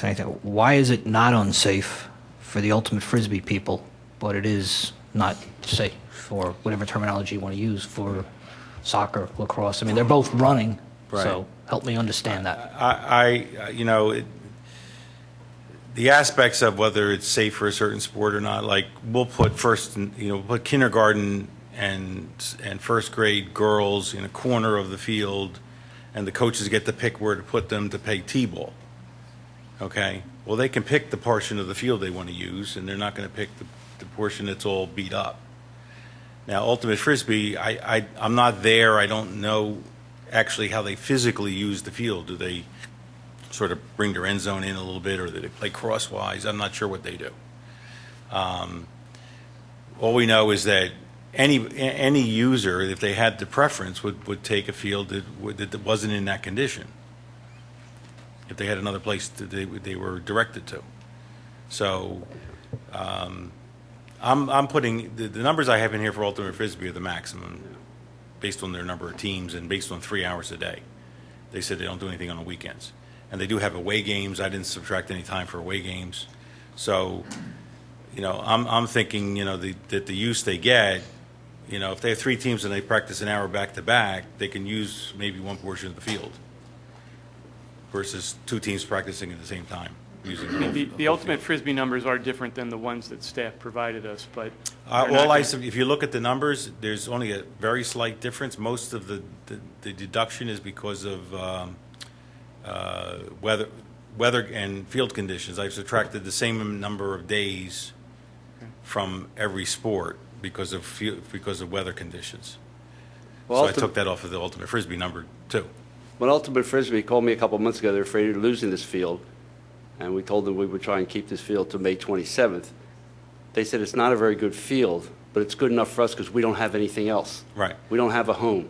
Right. So at least we have something we can call home. Right. But it's not ideal at all. Right. And I've had discussions with both at the park board meeting and with the park and rec staff about alternatives. Where else could they go? The flat surface, not flat, different fields, and we can, with some little rearranging, make some other fields available.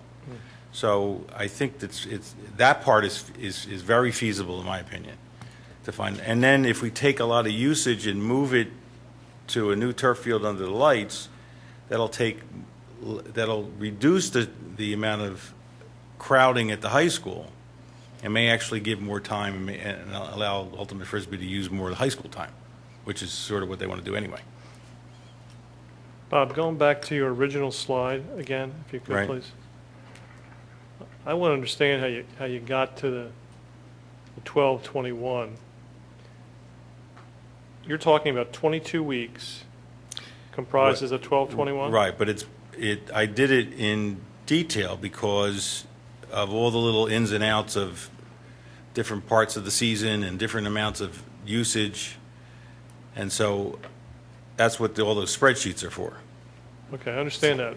But if you simply say 22 weeks and divide it by, or 12/21 divided by Right. 22 weeks, maybe I'm math crazy, but is that 55 hours a week?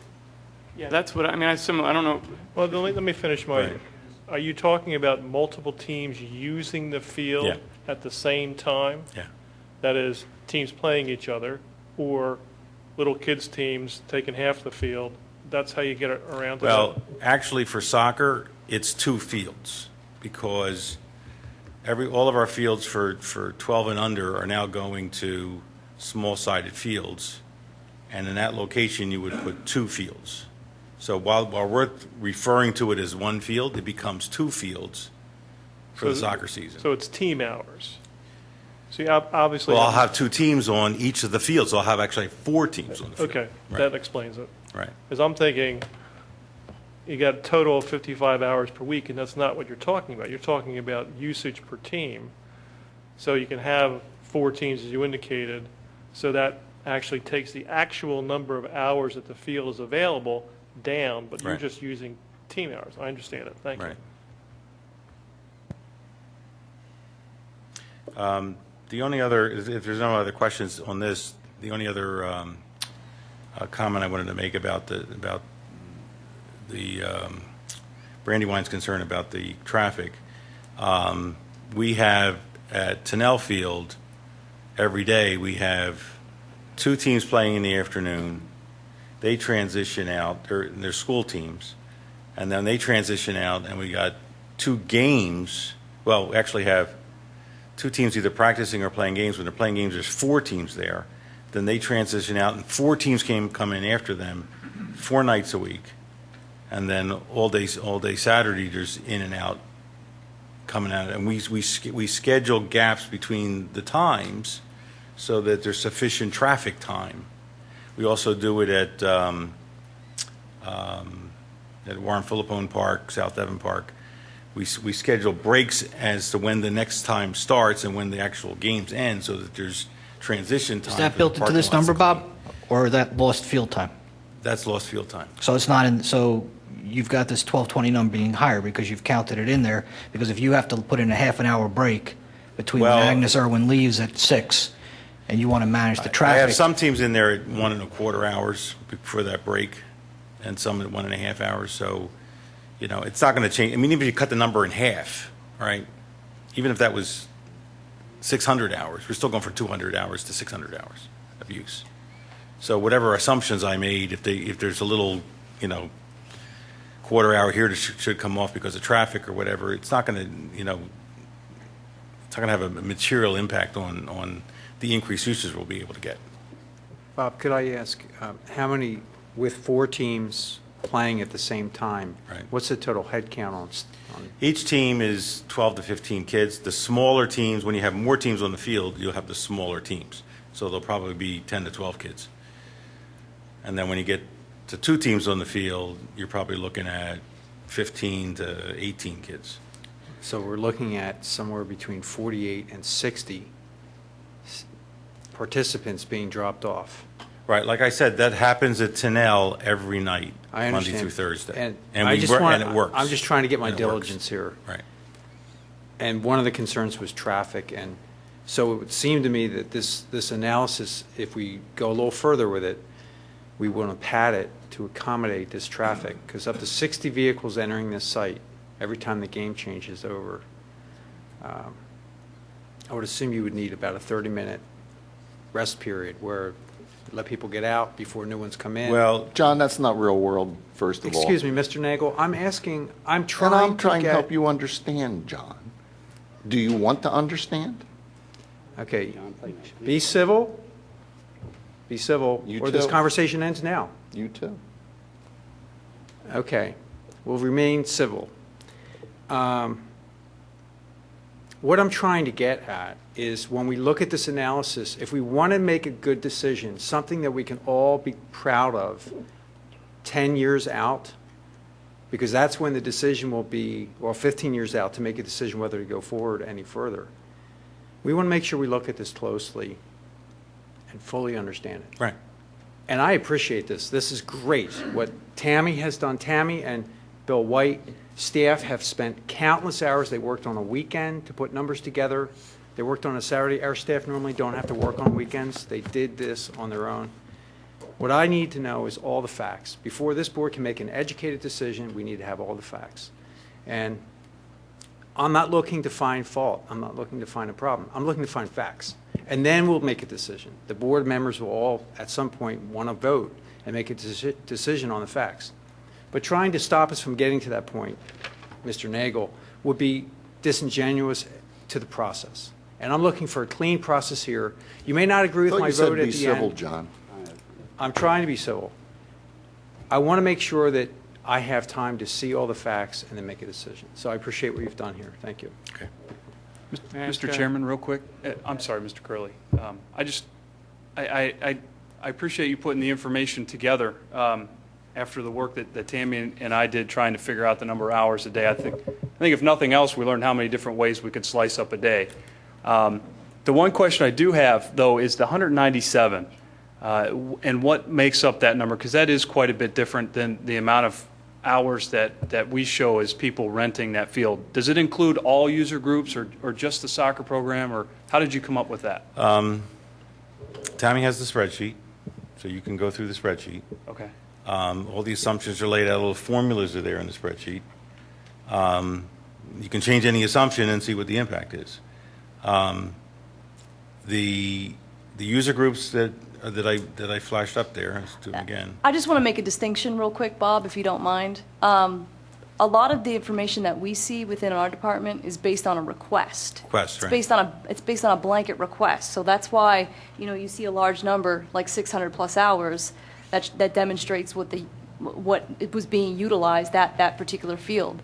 I think what Bob has done is he has, looked at it in actuality, which is something that we don't see inside our department, because we see the blanket request that's put forth before us.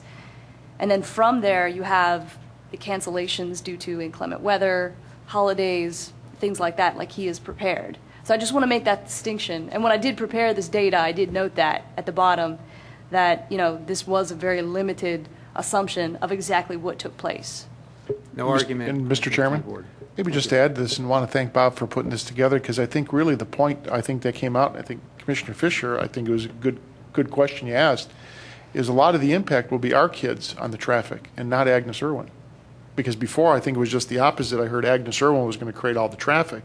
Now it's coming about that it's our own kids utilizing our own facilities, creating the traffic, which I think is a good thing because, I think a lot of it was being pegged to Agnes Irwin was creating all the traffic, but I think a lot of it is created by our kids and our programs. So I think a lot of this has really come to light in the conversation, which is part of this, and I think what Martin talked about, this good due diligence of going through and getting a lot of the detail and information out.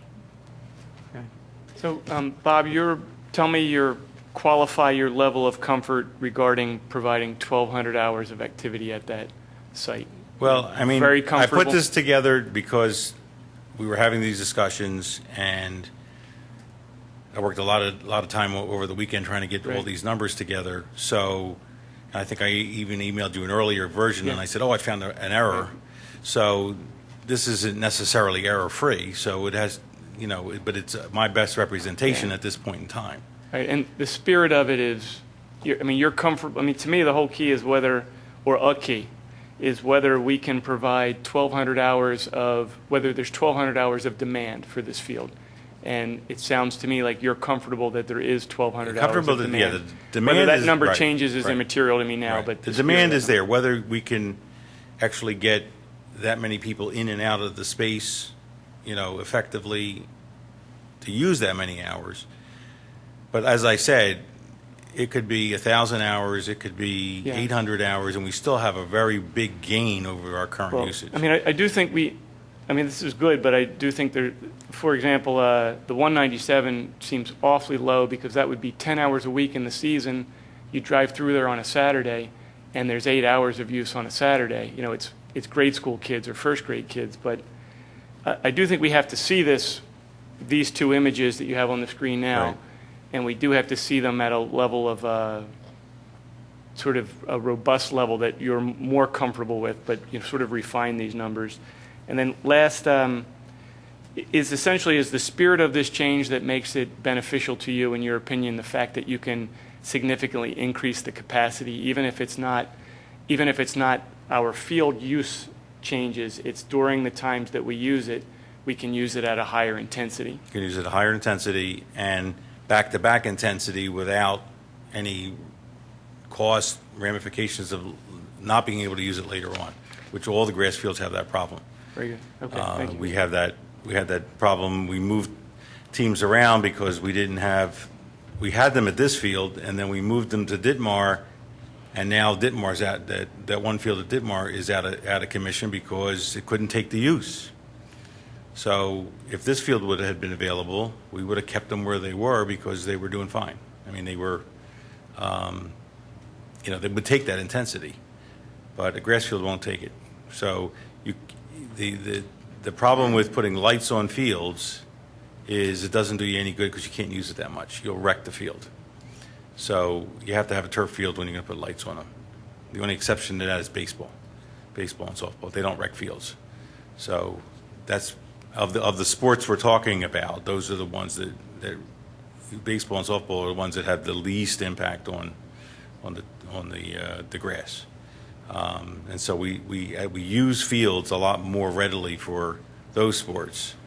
And the other thing is they will tend not to play at all, even if it's the least bit of rain. Whereas some of the other sports will play in drizzle and even a heavy rain. So I tried to take that into account because there'll be more downtime for baseball than there would be for the other sports. Bob, can you go back to the slide that had 197 and 1221 for a second? On the 197, how many teams are in there when you did that math? No, just go back to the slide. Well, I have to look at the detail. Well, because what you said to me, the way at least I understood it, is you took hours and multiplied it by 4 for the 1221 because you have two teams playing in two separate sections each. Well, I did it based on fields. I'd have to get into the detail. I don't know if you want to take the time to go through the detail. No, if you could send it. I don't know if you did. I didn't get to do emails today, so if it's there. But it seems to me, at least my quick reaction is you're exponentially increasing the 1221 by multiplying it by 4 and only counting the field hour on the 197. Well, that's why I tried this other metric, which was team hours. not field hours, but team hours. So a team on a field for an hour. And so the difference there is from 3,500 to 10,600. So it's not as big an increase because the intensities vary by sport. How many teams you have on a field in a given hour. So if you have a bunch of Little League teams, 8 Little League teams, are they multiplied by 8 in your current usage? On this metric, yes. Okay. So you see, this goes. It's a factor of like 2.5, versus the other one was a factor of 6. Because of that, measuring down to a team on an hour as opposed to the field itself. Okay. Thank you.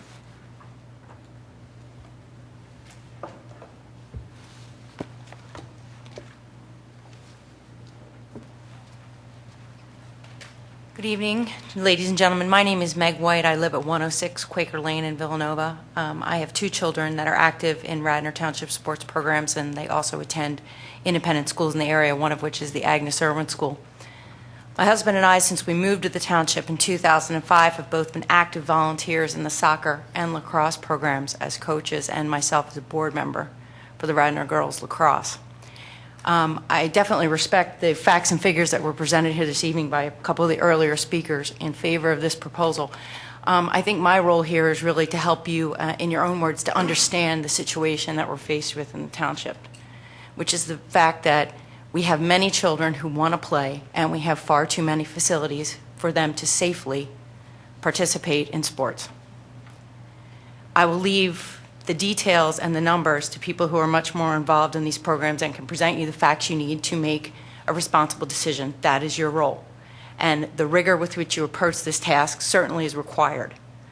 But the bottom line is, and I had to chuckle, I'm sorry, earlier, the comment that no one wants to play sports after 6 o'clock. Who will coach children after 6 o'clock if not volunteers that have regular 9-to-5 jobs? These are the times where fields are required that are safe for them on which to play and also lighted so they can play. I just really urge this group to take a good common sense look at the needs of children in this township to participate in sports at a time when childhood obesity is at such an all-time high that the First Lady of the United States has taken this on as one of her pet projects. Let's be smart, folks. Let's not get paralysis by analysis and allow our children and their activity levels to suffer. I can tell you any number of anecdotes if we want to talk about safety. I think I mentioned in an email to Commissioner Spengler and also to Commissioner Curley. Last season, because we were forced onto Memorial Field, my lacrosse girls had a single practice on Radnor Memorial Field. I had a player injure her ankle that required surgery, and it was a season-ending injury for a 12-year-old girl who was trying to learn the game of lacrosse.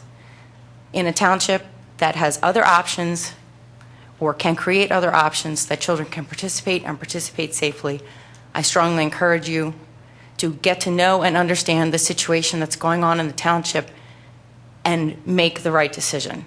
You talk about sharing these fields. I have 13-year-old girls in lacrosse. We never have a full field. We always have a half a field.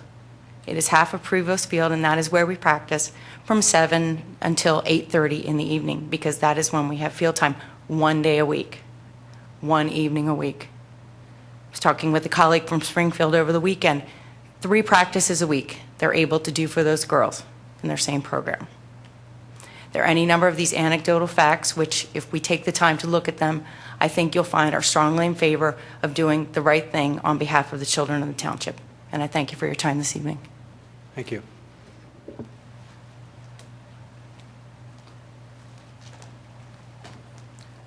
Good evening, Jim Cornelio, 135 Bar Clayton Road in Garrett Hill. Bob Miklas had made reference to, he was making a presentation on behalf of the Radnor Athletic Association, which is composed, which is a consortium of a number of the youth groups in Radnor. And Kathy Neff is here, president of the Radnor Soccer Club, along with Brooke Fritz, who is our field assigner. 1,400 Our numbers are about 1,400. Obviously, the Radnor Soccer Club supports the Agnes Irwin lease with the township. Also, we have Jim Riley, who is president of the Radnor Wayne Little League. That's about 1,200 players, softball and baseball players. Of course, you've already, Peter Sampson was already here. What are there, about 600? A little over 300 boys and I think a larger number of girls. Okay, so over 600 lacrosse players, Radnor Youth Lacrosse. And then Jamie Richmond had to leave early. He's had to leave earlier, but he is the president of the Radnor Youth Sports Foundation, which is a new nonprofit organization that is committed to raising funding, private funding for use of the development of the Radnor fields. So all these organizations, youth organizations, are in favor of this proposal. Thank you. Thank you, Jim.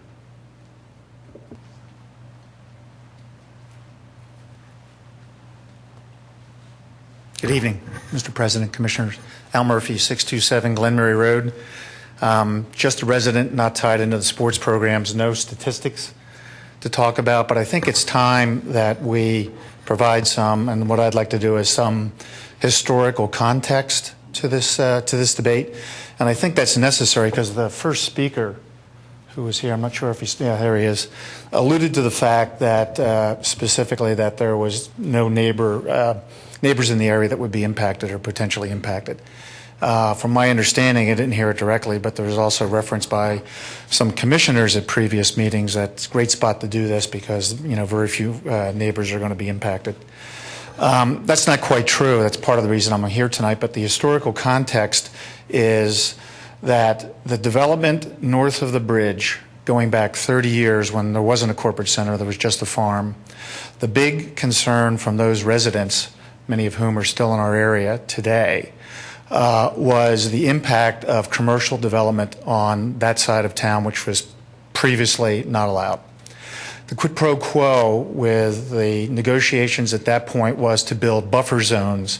It was 5-10 acres roughly on either side of the redeveloped Matson Ford Road to provide a cushion between the neighborhood and the commercial development. That pretty much stood the way that they negotiated right up until the Radnor Elementary School when the buffer zone was usurped based on the developmental needs. For that, they needed the extra acreage to allow the school to be developed. They need parking, so they built a bridge. They put parking on the other side. And again, another quid pro quo as it relates to where the heliport was and that open field was to put in Radnor Memorial Park. The purpose of Radnor Memorial Park was not only to have a facility to be used for the township, but it was to provide and continue the concept of having buffer space for the commercial development that exists in that area. And if anyone forgets that there's, besides the corporate center, obviously the train station, we have a lot of people cutting through there, all of the development around the high school, all the office buildings, there's a tremendous amount of traffic, and there isn't a development plan that I've ever heard, including my 10 years on the Planning Commission, where an applicant said that what they're going to do from a traffic standpoint, it wasn't going to have any impact. So I think obviously the Brandywine Center needs to address and help deal with that. The key here is that the buffer zones that were negotiated when the original corporate center was built north of the bridge and negotiated with the neighborhood were critical to the agreement for that development. And that has pretty much been eroded. I can tell you one thing, when the school went in, it's been a real asset to the township. The Memorial Park was not contemplated to be converted to a stadium. And let's face it, that's what we're talking about, is converting that space to a stadium. What we don't need in that location is more concentrated development. We don't need a stadium there. I understand all the insatiable needs of the sports departments for more and more fields. But that concentrated development is going to obviate the exact reason why the Memorial Park was put there in the first place, was to provide continual buffer for the residents in the Glenmary Road area where I live. So what I ask you to do is to try to balance that historical context. And my concern was when I heard this play out that the institutional memory that started back in the 70s with boards as they've turned over needs to be passed on. This was a very serious debate at the time, very serious with the residents at the time. You need to maintain that institutional memory. And I appreciate the fact that there is just this tremendous, tremendous demand for sports programs in our township.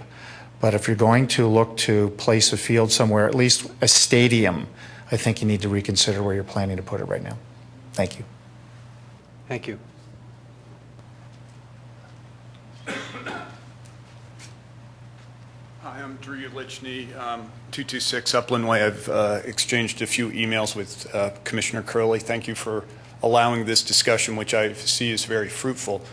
I have questions for you. Maybe not a lot of answers.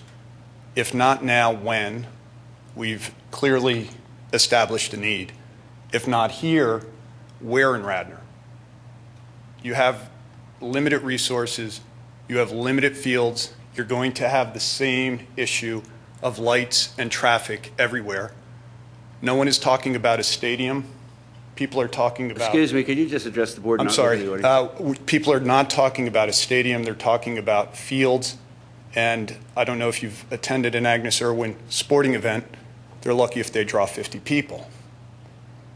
The other issue that I have is the community sense of Radnor. I was struck at the Parks and Recreation since 1998, and I might have the numbers wrong. Bob has much more detailed information. Agnes Irwin has given Radnor use of 2 gyms 7 days a week, collected not 1 penny, asked for not 1 penny. This issue was not brought up by the Agnes Irwin negotiating team. This issue came to light only, to my knowledge, at the Parks and Recreation Board. Other institutions, and they cited Hilltop, charge both and receive both compensation from you all. Also, another institution, St. Catherine's, which is in my neighborhood, they are heavy utilizers of Radnor Fields, which I strongly support. I agree, as a physician, obesity strikes every member of the community, but especially children. They use over 900 hours of Radnor turf fields without compensation. If you are looking to a lease, which I can understand very formally, I'm not a lawyer, but I can understand establishing very firm guidelines to this utilization. Please apply it uniformly to all institutions that use your resources. I would hate to see a budget deficit tried to be balanced on the back of one institution that is looking to bring to the table over $1 million up front with very limited strings attached, more for their utilization, where we've already established that the township and all of the sports teams, and I've coached those sports teams, I have 3 girls involved in those sports teams, desperately need more space. I think it's a shame that the high school, that the ultimate sports team, that the rugby team cannot use their own space because it's being utilized by my 10-year-old girl. So with all of these issues and the debate, I ask that you think, if not now, when, if not where, if not here, where. And unfortunately, I will tell you, there are other townships that have the same needs as Radnor, specifically Haverford Soccer Association, which developed fields in the old Haverford State Hospital location. They have 1 turf lit field. They're looking for 2 more. They're looking for partners. If they're looking for partners, you have a partner ready to go. Please do it now. We can't wait another year, 2, or 5. Thank you. Thank you.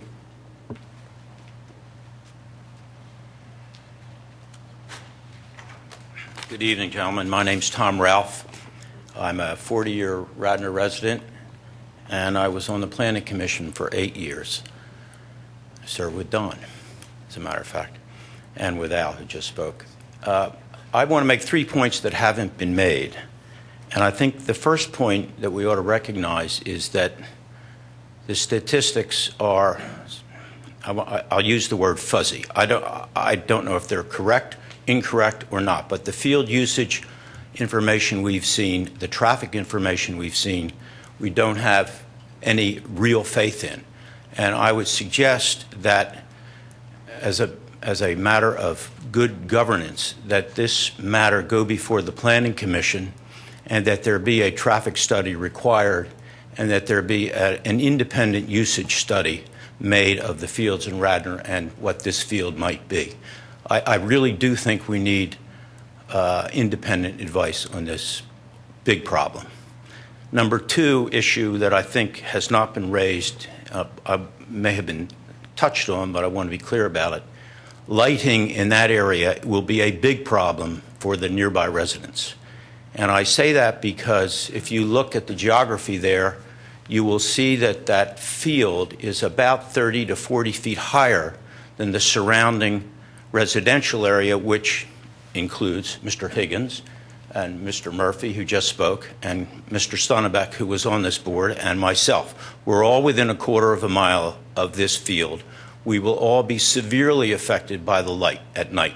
It's the same thing as having 70-foot light standards in a quarter of a mile away on a flat surface. This is a very high spot in the township. And the third point I want to make is one that hasn't been raised here tonight. And I just want the commissioners to appreciate that what we are doing, asked to do here, is to give an exclusive use of this property at prime time hours for a private institution to service its students. This is not a public use. This is purely a private use. You're going to say, but we might get something good in the end for this. But I will maintain to the very end that I don't think the township ought to be, as a matter of law or a matter of principle, ought to be ceding property like this to a private institution for 3 hours a day through the school year. And I point out to you also that this private institution, wealthy private institution, is also going to run summer camps under the terms of the lease and keep the proceeds of those summer camps. We are funding a private institution here with public property, and I don't think we should be doing that. I'm not even sure as a matter of law we're entitled to do it. I think the zoning code, section 250, 280-85, probably prohibits that. But your lawyers can answer that, or later on we'll get an answer to that. That's all I have. Thank you. Thank you.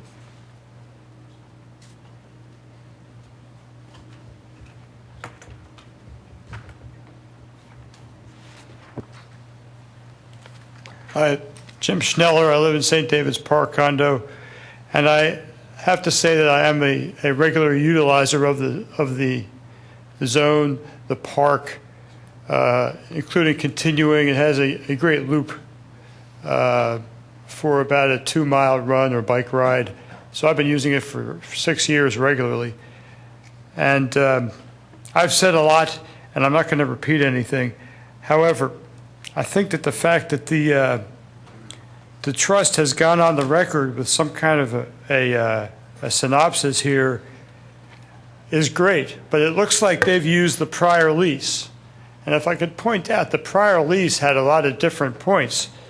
And so I anticipate that they might have a more transparent input. It was great to hear someone from an entity as influential as that come and address the board. I'm so happy, in fact, that all the parties seem to be out here in front on this issue. If I could just repeat the fact, because something's been repeated a lot here, is that, to my knowledge, salt does not leach up. So you've either got to get the EPA in here and look at that place, or we can stop talking about an old salt pile, because rainwater drops. You might have a severe chemical problem here. I don't think, however, that it's been explained at all why the place is closed in the past month or two. And I know that the weather has not been that wet. So why it's closed, I don't know. It's just one of those many fine points that, like the folks have been saying, don't get mired in detail. But why is the detail all pointing in different directions? I just have to ask you to take the opposing viewpoint. It is amazing that athleticism by youth is so up. And I do, however, agree with the fact that this is more like a private deal for a private institution. It has no place. And Radnor has private residents who moved to Radnor because of their private pride in Radnor. You've got a situation that's very aptly seen where the lease on page 6 in item 5 says that the organizations, including Agnes Irwin and the Township, may not utilize the property for activities other than athletic events, and the property shall not be utilized by any party for events such as carnivals, flea markets, dog and horse shows, or like activities. Well, this has been a wonderful aspect here. It's been kind of an overload valve. You see it exactly in the fact that the Ultimate Frisbee team came in. They didn't know right away. When they found out, they came in here and they explained, this is where we've been going. Radnor residents pay a lot of taxes, and property values should be maintained. And what you have is an overload valve. You've got the luxury with what could be a better organized, a better formulated bunch of fields that work, and the luxury of a field that isn't always peaked out. And I'd wrap it up by saying that all you really need is some turf experts for the entire system. I don't think the Bayshore syndrome, and that's not a reflection on him, but it's a reflection on the fact that this particular aspect of township management did go kind of by the wayside. This was a growing popular movement, and nobody really took it by the horns and, for instance, got better turf experts. Maybe they could have relayed 2 or 3 of these fields 10 years ago. And finally, as to the traffic light, Mayor, nobody has mentioned the intersection on King of Prussia, nor the intersection of Darby Paoli and King of Prussia. And that's a trio of traffic lights that we know will not be solved except by the most intricate of You mean Radnor Chester? Radnor Chester, King of yeah. Prussia. The most intricate of traffic analysis, probably involving a lot of policemen, which immediately calls into question the fact that is this economically limited to Agnes Irwin's participation as stated in the lease. And if I could finally object to the fact that in section B on page 5, 4B, the use shall be limited to Irwin School events and Radnor Township sponsored events. Any other organization desiring to utilize the field shall pay a rental fee. And this kind of sets the tone for a couple of paragraphs about administrative decisions. And I think you've got to have some kind of board oversight at some point, or administration is going to be stuck, as we know, with a quagmire of scheduling difficulties. And I was hoping, I can't imagine one off the top of my head, but at some point the board should have an ultimate say, even if it was just, if a controversy arises, the board can decide it at a public meeting. Thank you, Mr. Schneller. Thank you. I want to close by saying that I agree with the statement that the tripartite is more of a past agreement. I don't think it should be reanalyzed, and I'm impressed by the fact that a resident came in and spoke about the lighting. Indeed, the Glen Mary neighborhood, which is my traverse to get there, is not overly affected by the elementary school. They're not badly affected by the brick corporate buildings this side of the tracks. And that is a property value consideration that has a lot of punch. Jim, I'll ask you to wrap up. I'm trying to... Thank you, Jim. You know my tendency to ramble. Thank you. I appreciate your comments. I think you should turn this down because we're not voting tonight, it's so the you'll wrong get a chance idea, to come back out. the wrong time. This is a private institution. Why make a a bad situation worse. I hate to put it in such a negative light, but you've got an opportunity to have a field Jim, utilized 4 to 5 times as much. Jim, there's other people Yeah, waiting to speak. Jim, I need to wrap up. So But not thank with- you for your comments, Not with Jim. something resembling a contrivance that we don't need. Okay, thank you. I'm going to allow this to go another 15 minutes at most. I'd like everyone to try to condense their comments. And if there are any neighbors here that might be impacted by this, I'd like them to also consider speaking, because we need to understand that as well. Thank you.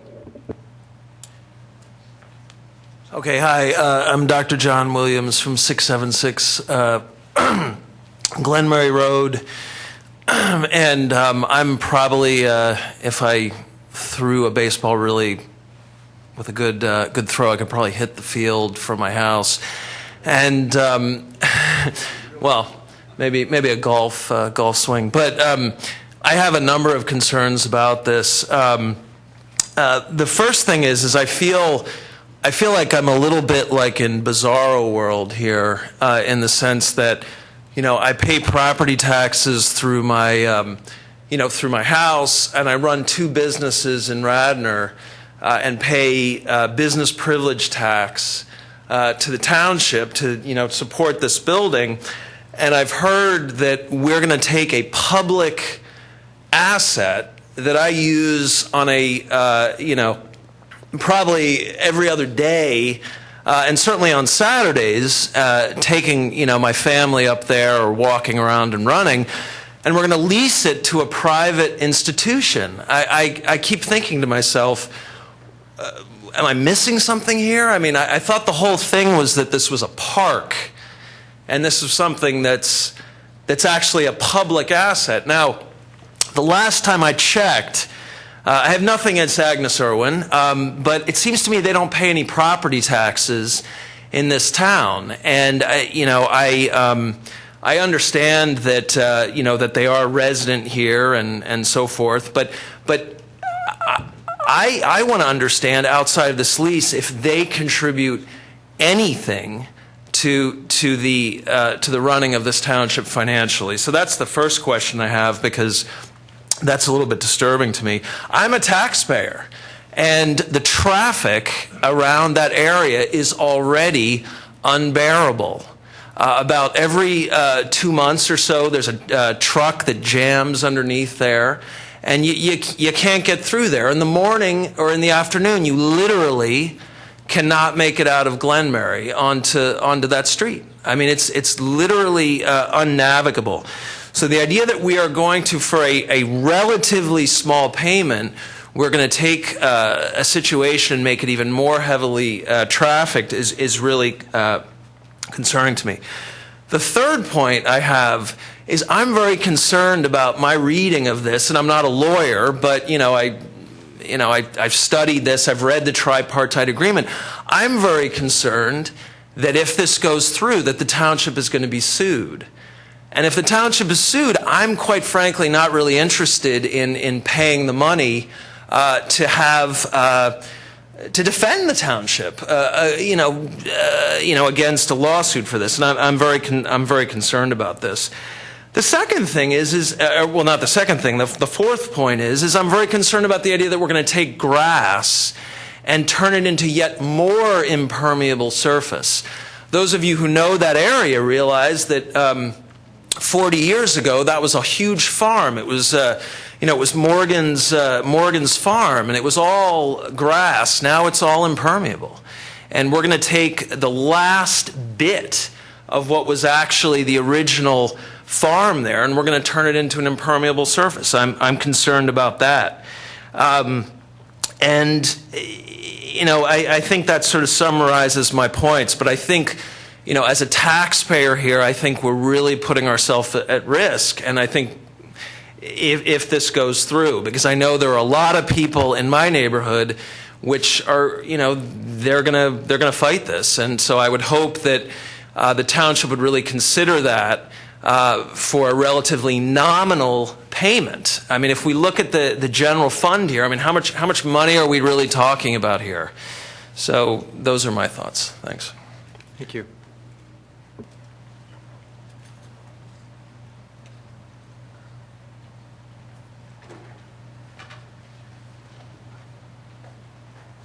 Hi, I'm Jean Moore. I'm at 113 Woods Lane in Radnor. I'm the parent of an Ultimate Frisbee player and the treasurer of the Radnor Ultimate Frisbee Club. And I want to really thank everyone who's spoken tonight, who's given recognition to the fact that we are a team, that we will be affected by whatever this decision is. But I also want to kind of draw a little bit of attention to a broader discussion that I think this field is kind of part of, and that is how tight field space is here in Radnor, and the need probably for us in the future to reevaluate how we assign field space. And it's come up several times. It came up the other night in the Parks and Rec Commissioners meeting, and I think it's really an important situation here for the residents of the township. You know, we have a great township and a wonderful quality of life and great kids here. And if we can find a way to make space available for all the different things that kids are interested in doing and trying to do here, it would be great. But I think to do that, we really do have to think outside the box a little bit in a way that we have not done in the past. So anyway, like I said, I very much appreciate all the thought and attention that's gone to us in this. We are in a total panic because we do not have a field for the fall next year or for the spring once the decision is made for Memorial Field. So thank you for considering us. Thank you.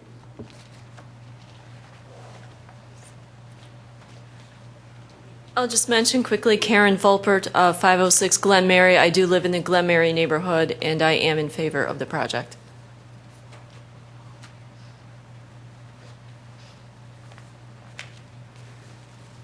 Gentlemen, my name is Clint Stunnebeck. I was on this board for many years, as some of you know, and I sent to you an email recently expressing my concern about the legality of what we're doing here. And unfortunately, the focus here is not on zoning, but on fields, and the fact that we need a lot of fields. This particular piece of ground was donated by Sun Company for that very purpose. We got it to contribute to our open space and our parkland. That's what we have done over many years, and we will continue to do it. But I don't think we can, now we're in the point that we've become so successful. The sports programs have been so good, and I know many of the people that have been in this business for many years, and a lot of them are former friends of mine, some of them still friends, including the counsel for Agnes Irwin. We disagree on some of the legality issues here, but we've got a very successful sports program going on here. I congratulate them on finding a source of money here. This is great. But it's private money, and they want something in return.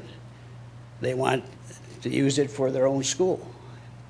But we have a zoning code that carefully articulated these different uses. The PLU zone was put together not by the most recent long-range plan, but the one before that. I was heavily involved with it. I don't know, Bill, you were on that board at that point or not, but we focused on this. We wanted to isolate and identify in PLU zones the schools and the township facilities in order to protect them from private use. There was rumors going around many years ago about selling the high school and developing it as a corporate center. A terrible thing if that would have happened when the Blue Road came through. And that was part of the thinking. There was a lot of concern about the institutional use in the township. The neighbors were getting upset. They wanted major setbacks. Villanova went through some very long meetings in developing their campus. They still do when things come up. It's a different type of use. And as some of the previous speakers said, it's a private use in a public use district. I don't think it works from a zoning standpoint.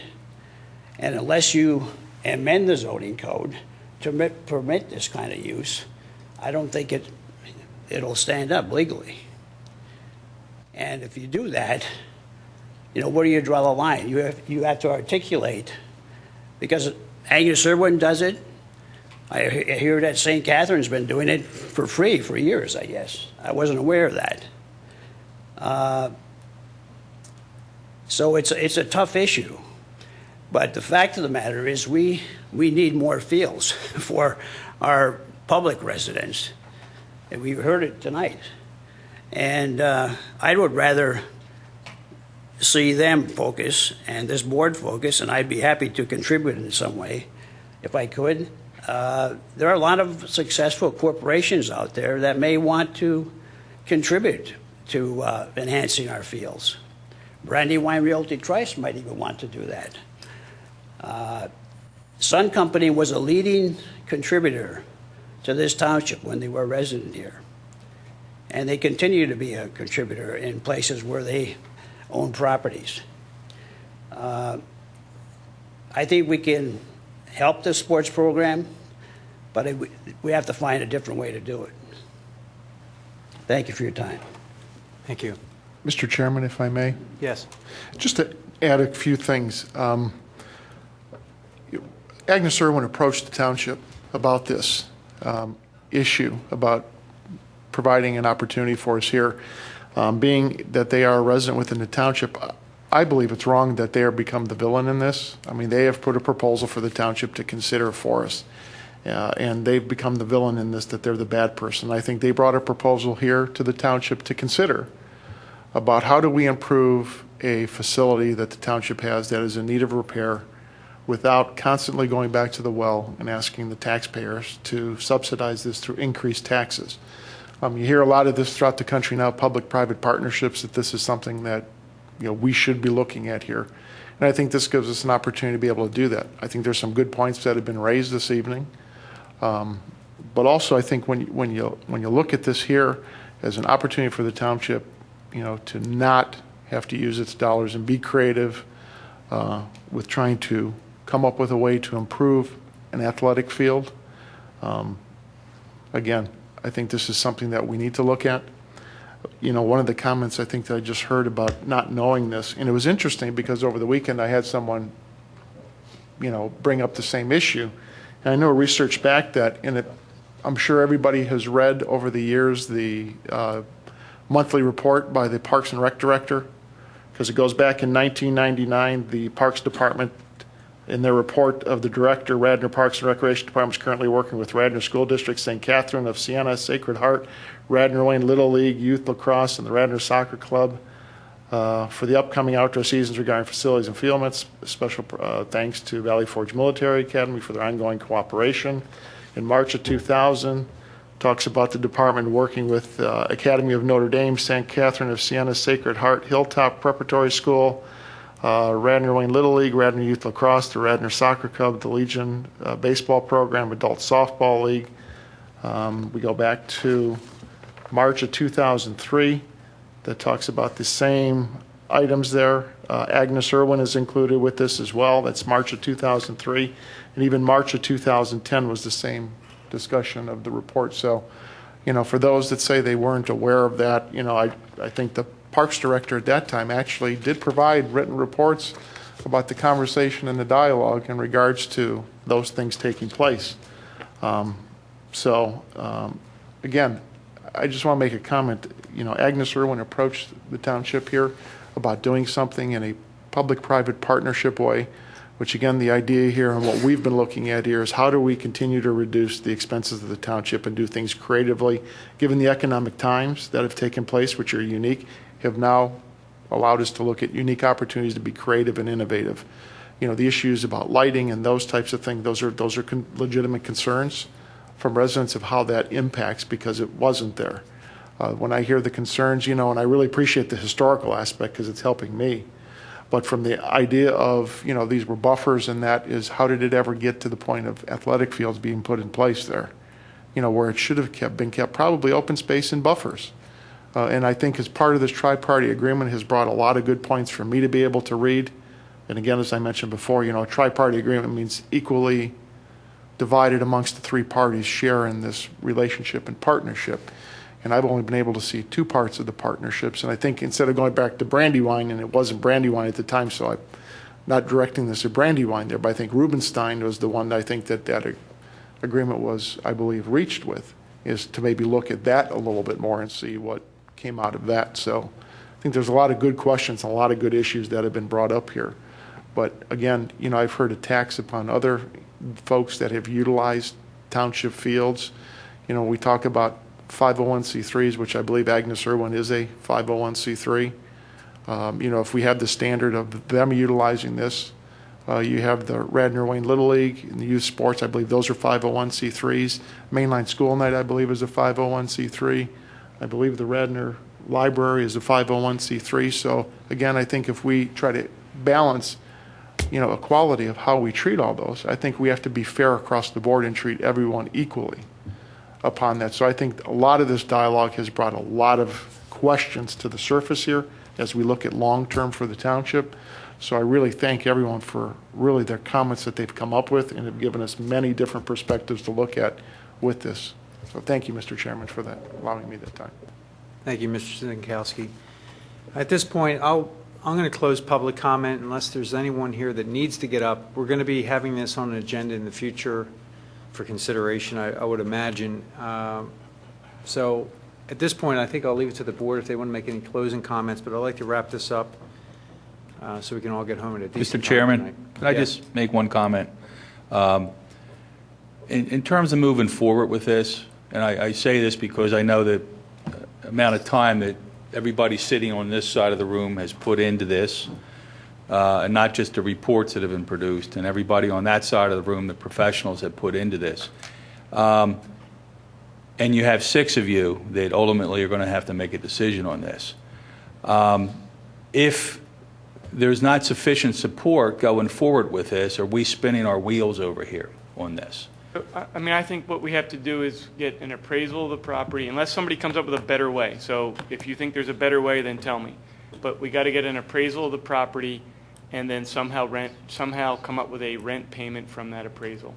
So does that sound, this is to Mr. Sampson's idea that I need to know the value of the property in order to have a rent payment based from that.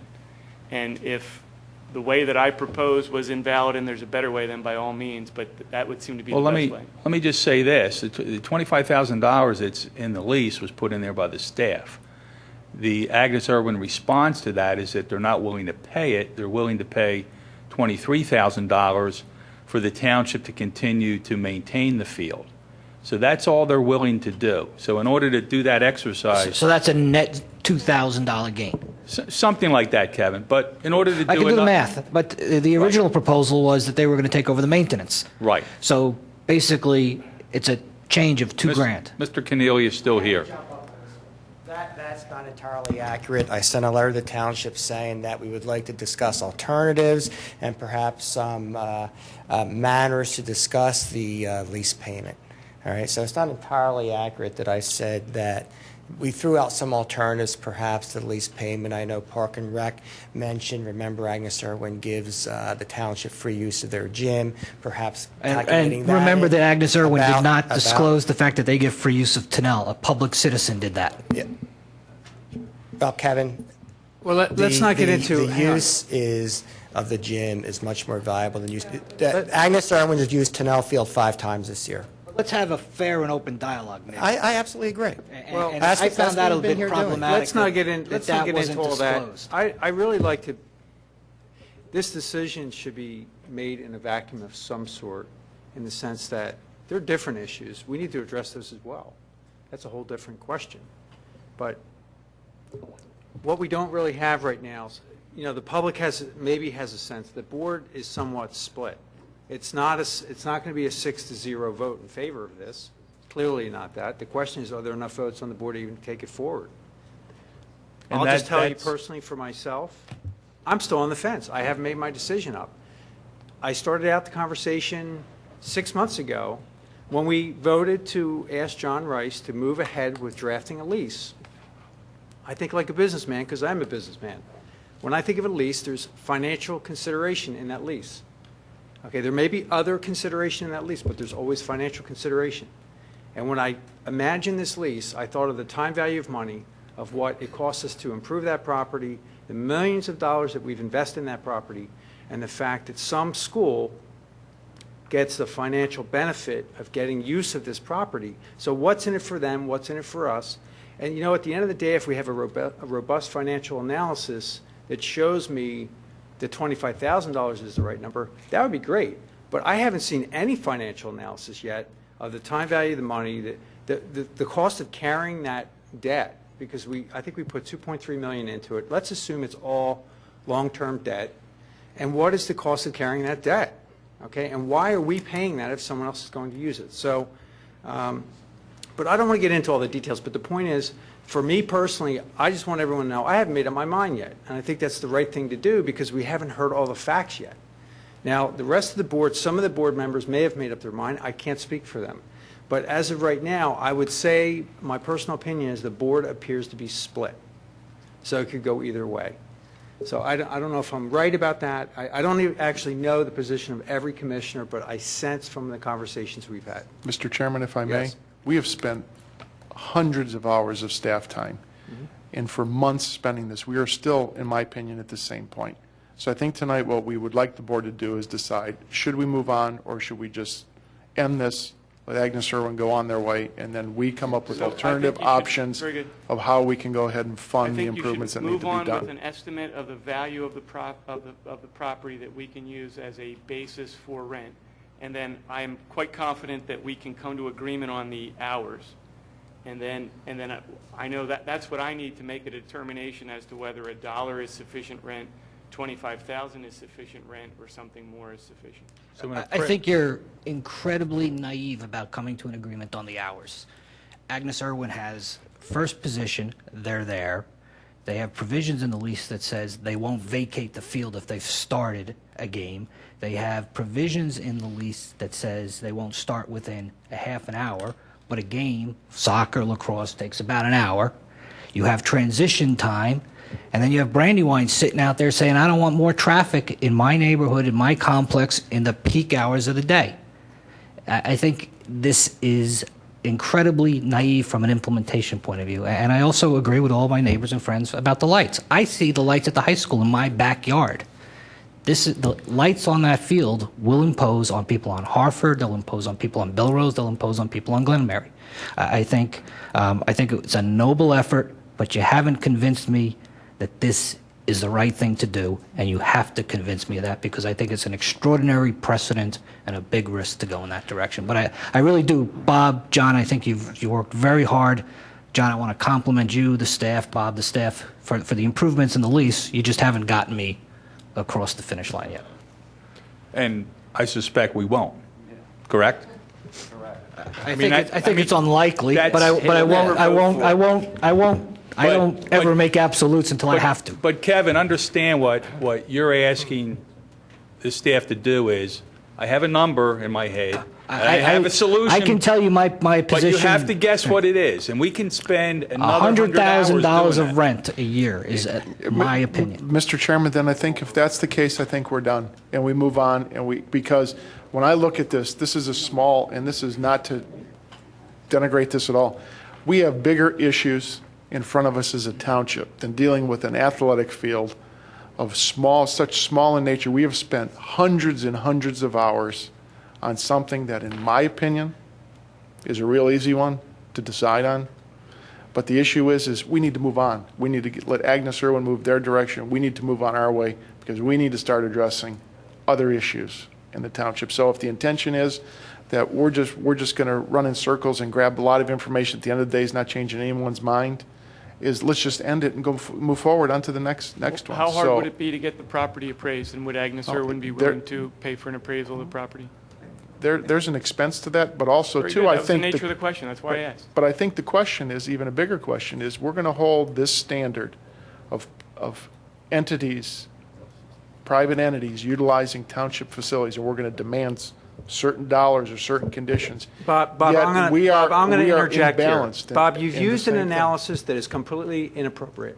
You are somehow trying to put the library and the senior center and these other groups. Well, Mainline Hang on. School Night is a private entity. So that's the same thing But as their Agnes missions Irwin. are to serve the public. The mission of Agnes Irwin School is different. And I'm not here to throw them under the bus. It's different. It's a private school. It serves a private interest. It's different. Right, but the taxpayers are subsidizing entities that they may And never we need use, to like look at that Mainline issue. School We've Night and all discovered those a lot issues. of very That's interesting the point that problems I'm here. trying to make. We've discovered that private schools are using public land and not paying for it. We have to look at that issue. There are a lot of issues found here. I don't think this is a bad thing. I think this is a good thing. I'll tell you, the other thing, the Board of Commissioners, I don't recall in the last 3 years ever once being asked to approve a budget to improve Memorial Field. If we had, we would have recognized the problem earlier. We would have dealt with it earlier. But what I feel like we're being presented a solution here, but not in historical context. We were never asked to improve this field. John, you don't think it was one of the items were cut out? I mean, I had 30,000 in for the fountain on the park. It got cut out 3 times. We cut out a lot of things, John. I never once had the sporting, and I'm not trying to fault anyone. Just understand from our point of view. I was never approached by the sporting teams or the public or anyone to say that we needed $50,000 or $100,000 to fix a field. I understand all the fields need repair and need to be have upkeep. But again, that question was never posed to us in the last 3 years. John, if you had come to any of the Parks and Rec boards, and you are on the subcommittee, you But the would have heard subcommittee about it. does not meet with the Parks and Rec board, John. Excuse me. John, you're interrupting me. Okay. If you had attended those meetings, you would have heard about the condition of our fields. You're on that committee, and it's not a meeting there, but you should be paying attention to what's going on with And Parks and Rec. I do pay attention, John. And again, the Parks and Rec Committee has never put forth a recommendation to the Board of Commissioners in a formal resolution to have us repair Memorial Field. It's never happened. It wasn't in the capital budget that we cut? I don't know if it was. So I didn't cut it. But let me summarize where we are. So let's say we give up, like Bob says. So now we have a field in which we've invested $2.7 million or so. No. No, wait a minute. It's the bridge. You don't count the bridge. I'm counting the facility. Come on. Will you The let me bridge has finish? nothing to do with the Bill, field. let me finish. So here we have that, and we have a field that is in really bad shape and terribly underutilized. So Don, your analysis where you want to know what that's worth, we're getting nothing for it now. So we have that investment out there on which we're recouping nothing. We have a dramatic use for fields, and this has been, Kevin, back when you were on the Parks Board, we heard constantly about the need for more fields. It's a problem. It's been a huge problem. Now, are you gentlemen going to approve $1 million to put a turf field in there? I doubt it very highly, but we could do that. We could put $1 million, and then we'll rent it to Agnes Irwin at whatever the going rate is, and they'll be way ahead because the amount of money they're investing in this field is probably twice what they could rent, if it was even available, a field. So that's another route we can go. We can invest $1 million and put a turf field in there and put lights. Could I jump in here? Yeah. Hank, you are the deciding vote, I think. No, he's not. I don't think that I am, quite honestly. I have really been quiet publicly on this particular issue because I wanted to hear all the discussion. And from both sides, I appreciate everything that's been said. And the people that spoke out against this proposal are people that I admire greatly. Clint Stunnebeck, who was on this board for, I want to say 23 years, a long time. And he really put in his public service, as did Al Murphy and Tom Ralph and so on and so forth. I start the analysis by determining, because I'm not a businessman, I'm a lawyer, is this legal? And we have an opinion from our solicitor that although the tri-party agreement talks about that this will be used exclusively, and I forget the exact terminology, but will be used for a public purpose, the agreement itself states that the access to the walking trail will be continuous, even when Agnes Irwin is using the property. And when you look at the analysis that Bob Mikolas does, who, again, I admire greatly because he's terrific with numbers and has done a tremendous job in scheduling for the youth sports teams, we actually get more use out of this field if there's turf on it, without question. So that's the legal side of things. I think it is legal that we can do this deal. From a monetary or financial standpoint, we don't have the money to keep up this field. We don't have the money to put in a turf field. Agnes Irwin obviously does. And I know that private-public partnership is getting to be kind of a time-worn phrase, but if this township is ever going to move forward, we have to be looking at things creatively, and a public-private partnership seems to be fitting the bill right now. And I think what you have to keep your focus on here is what's our most important asset. It's not a field. It's not the money here in the coffers or the lack of money. It's our children. And the children are the people who have to get out and use fields that we can make sure that they're getting their exercise and avoiding obesity, as the one person indicated. So I'm in favor of the program right now, unless somebody can convince me otherwise. And I say that recognizing, of course, that the opinions that have been expressed opposed to it are opinions that I take to heart because of the people who are expressing them. But I think on balance, this is, I don't want to say a no-brainer because it takes an awful lot of analysis. And I wouldn't like to see us simply pack it in and walk away from it just because Agnes Irwin wants to hear right now where we stand, or because staff's put in hundreds of hours. And I appreciate all the time you put in. But this is worth working overtime on. So I'd appreciate it if staff would put in the time necessary to meet the requests of the board members. And once we have all the information, we can make our decision. That's where I am. Thank you. Well, I count votes, and we only have 3 votes, Hank. You know, once we lost Elaine, we've been discussing this long because I thought we had 4 votes all along. I don't think we're going to come up with 4 votes. I have to say, I think it's premature to make that conclusion. Yeah, well, I'm making that conclusion because of all the roadblocks that are being put up. It does seem to me that if you're expecting Agnes Irwin, in addition to investing $1 million+ into this field, if you expect them to pay an annual fee of any significance, I think the issue probably is done. Because I think the analysis will probably show that what they're putting in is more than sufficient in terms of rent. But if you're looking for 100,000 or 250 or very good. even That 35 or 50, excuse me, I'm not finished. I'm sorry. If you're looking for that kind of money, I do think that it's going to be split 3-3, and I hope I'm wrong. I hope that there are open minds over here, but it doesn't sound like it. So the point I'm trying to make is that I'm looking for the analysis, and the analysis hasn't been done. So if the analysis comes and tells us that the appropriate rent payment is $1, then I'm prepared to demand the appropriate rent payment of $1. So in my opinion, it's premature because we don't know the value of the property. So I came up with a way that I thought was the best way. Other smart, qualified people took issue with that. I still don't have a better way. Somebody suggested an appraisal. If that's a better way, let's do that. But let's find the best way to value the property, use that as the basis of the rent payment, and then we'll make a determination as to whether $1 or $100,000 is appropriate.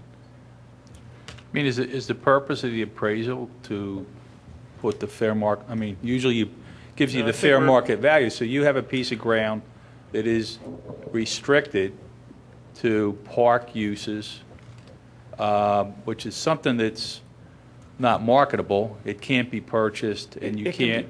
I'm sorry for interrupting, but I think what Don's talking about is reference to Peter Sampson's comments about how you do an analysis to determine what is an appropriate rent. That's right. Don't you do that by finding out what other turf fields are renting? Similar facilities for? Well, I I don't know, which frankly is don't why know. I put it out. And right now, we don't have any number, so I'm being asked to make a decision without any number. Well, a typical business analysis. Do you mind if I Oh, finish? no, I'm going to you mind give if I you a just- way that might satisfy you, if I might, is that a typical business analysis, because we looked at purchasing a building, was to look at how much revenue that building can generate and whether that offsets your cost of purchase. Very good. Right. So I'd like to see that analysis. I'd like to see anyway, but I need to get out a number, and that number serves as the basis of what an appropriate rental payment would be. Another way would be Agnes Irwin approach us with the intention of buying the property. And so No, I'm it's- not selling the property. Well, I'm not saying we're going to sell the property. I'm saying that becomes a basis. Some have said the property has no market value, but yet somebody came to us to buy it, so it must have some market value. Who came to buy It it? can't, it Agnes can't, Irwin it did. does No, they didn't not come to have buy any, it. it does not have any value outside of being a public park. I mean, that's what it is, Right. it was given to us for that particular purpose, and you couldn't sell it and put up an office building. It just Right. wouldn't be permitted. Very good. So that's what an appraisal is going to show us, correct? So if the The appraisal comes back and shows us that the property is valueless, then that changes my opinion on what the appropriate rent payment should be. Well, it's not going to be valueless, but it's going to be the highest and best use with those restrictions on it. It's a very small pool of potential purchasers, unless theoretically you could remove those restrictions. I mean, it's a public recreational facility. What? Park. There's not a lot of buyers. The lease is just a lease. It's not a sale. But to sell it, you've gotten from me other legal opinions on what it takes to sell a piece of property under various statutes in the state. It's difficult. So you don't really have a long list of potential purchasers. You could get an appraisal, though, Don. Absolutely. I guess my next question is, if we do that, if the board wants us to do that, who's going to pay for that? Because that's going to be $2,000 or $3,000 probably. Look, we've been spinning wheels. This is a very simple decision. Somebody's willing to come in and spend $1 million to fix a facility, and we can get more use out of it. They're going to take over $37,000 worth of expenses. We can't take over the cemetery. You want to take over because we can't maintain it. We've got the CFAC coming in saying, look at selling these 10 pieces of land. You can't afford land anymore. And we have an opportunity to do something nice for our community, the overwhelming majority of our community, and we're going round and round and killing this thing to death. It's a simple decision. It's good for the taxpayers, it's good for the township, and we should do it. But we don't have the votes, so to spend all this time trying to explain, and you're not going to vote for it in the end, we're just wasting time. Well, I'll just throw out my financial detail, I guess. Don's looking for an appraisal. I want something similar, but I'm looking at it differently. When I think about business deals, I think about what's each party going to receive in the deal. In this case, I knew that Agnes Irwin was prepared to spend millions of dollars, as much as $8 million, to purchase property. And in this case, they will not need to do that.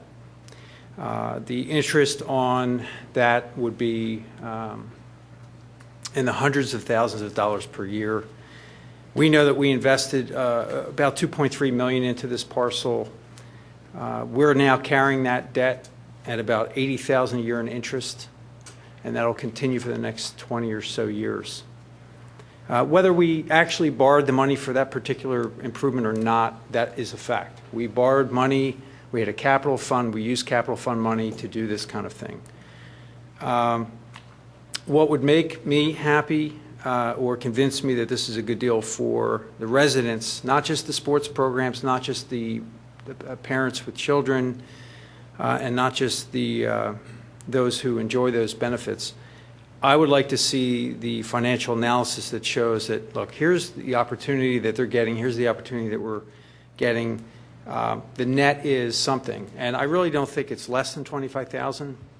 I mean, I'm looking at just the lighting. The lighting to allow us to use this field to the extent that we want will cost us between $12,000 and $15,000 a year, just for the electric bill. We didn't even get into the cost of anything else, if the installation and whatnot, but just to operate the lights, $12,000 to $15,000 a year. Who's paying for that? And I see hands up. I understand. I just want to put it out there. The lease doesn't say that, though. Yes, it does. The lease says, Whoever's using the lights pay for it. So Agnes Irwin, if they use it, would pay for it. Right. Soccer club, if they're using it. Lacrosse. Right, but if Radnor uses it, Radnor pays for it according to the lease. Well, what do you mean by Radnor, though? Radnor Soccer, Radnor No, Lacrosse. no. Soccer club, just like they do at Enki Turf. Enki Turf.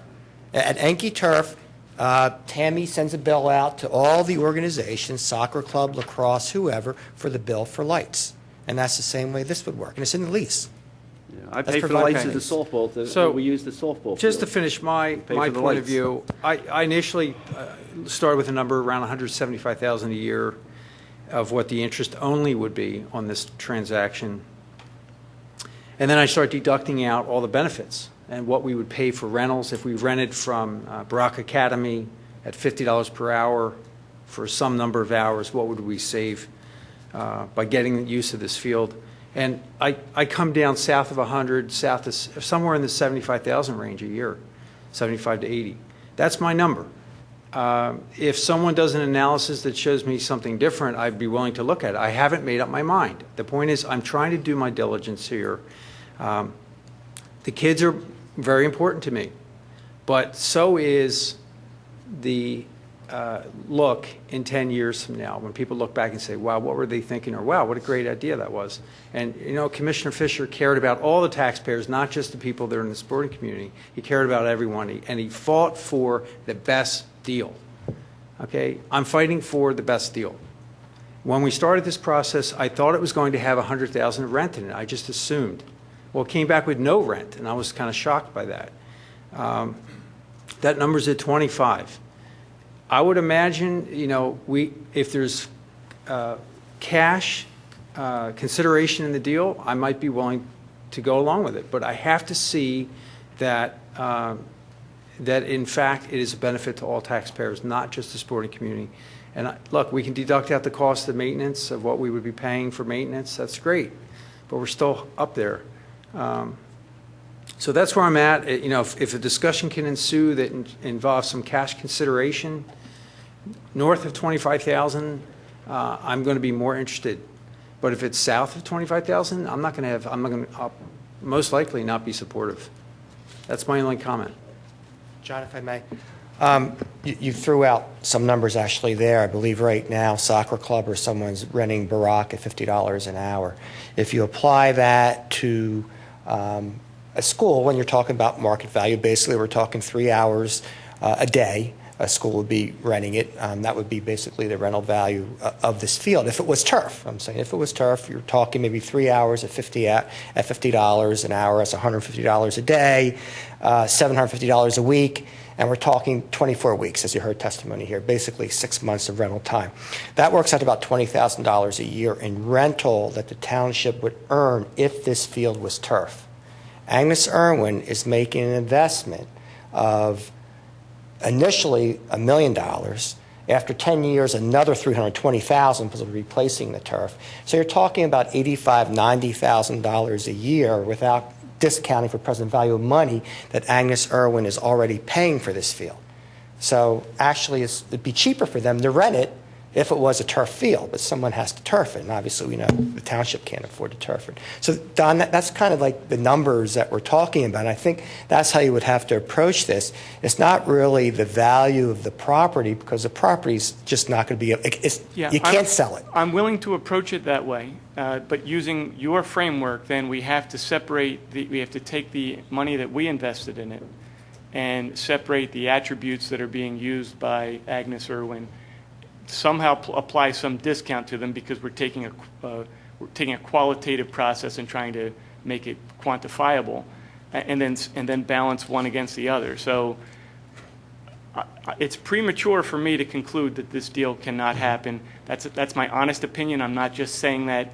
I just think I need the financial analysis that John talked about in order to see if this is going to be beneficial to the township. Okay, and remember too, we keep on talking about $2.3 million. Really, the field itself, I think, was more like $350,000. Very good, but the parking is very linked to that field. Now, the bridge isn't. The bridge is You know linked what? in that it links the parking. The purpose of the bridge was We so spent that- the money, it's just respect my position, we spent the money. Our township encumbered residents for 30 years on that money, and it cost us $40,000 per million per year to do that. So, and Nick, my point is not that this is, $1 might be right, 25,000 might be right, 100,000 might be right, but it's 11 o'clock and we still haven't nailed the hours down. You know, we're in 6 months and we're still not sure. I came today with township estimate of 600 and now I'm hearing 197. So it doesn't, no one is at fault here. I'm just saying that I don't have information on hours and I don't have information on costs. And you're asking me to make a multi-million-dollar decision without those two components. I'm also a little surprised that Agnes Irwin is willing to consider a million-dollar investment, in your words, and hesitant to spend $2,000 on some financial or some method of appraising the value. I never said we wouldn't pay that. Okay. Obviously, we'd have to talk to them about Yeah. it. I'm not discounting that. Don. It seems like a good use of $2,000. Yeah, Don, I'm This not is discounting that very we good. wouldn't do that. I never stood up here and said we wouldn't make that investment. Okay, so maybe Chip or Mary. Mary, you have to come up. You got to come up, Mary.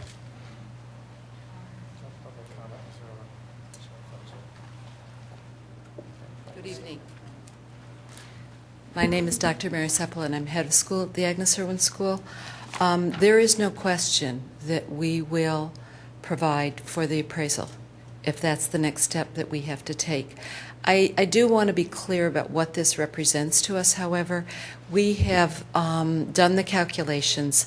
Our need for the turf field is significant, as is the town's need. If we were to rent the field with no investment on the part of the school, our estimates are we would be paying approximately $70,000 a year to rent a turf field. That would more than fully meet our needs. It may be somewhere more in the range of $60,000 if we paid premium rates for a turf field.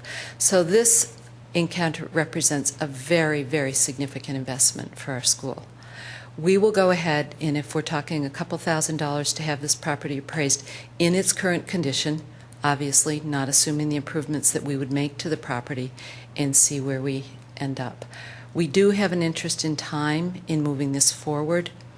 If there is any possibility of this going forward, we would rather do it sooner than later. Everybody here, with all due respect, has invested a tremendous amount of time. So if that's what it takes, let's go ahead. I would assume there'll be a mutually agreed upon appraiser. I don't know, Nick, if you have recommendation that. I know the township needs an appraiser. I have a question. You Use a said guy named Jack Coyle. you said that you would rent, if you had to rent this facility from someone else, it would be $70,000 per year. Yes. Well, obviously, that's not an option, or you wouldn't be here.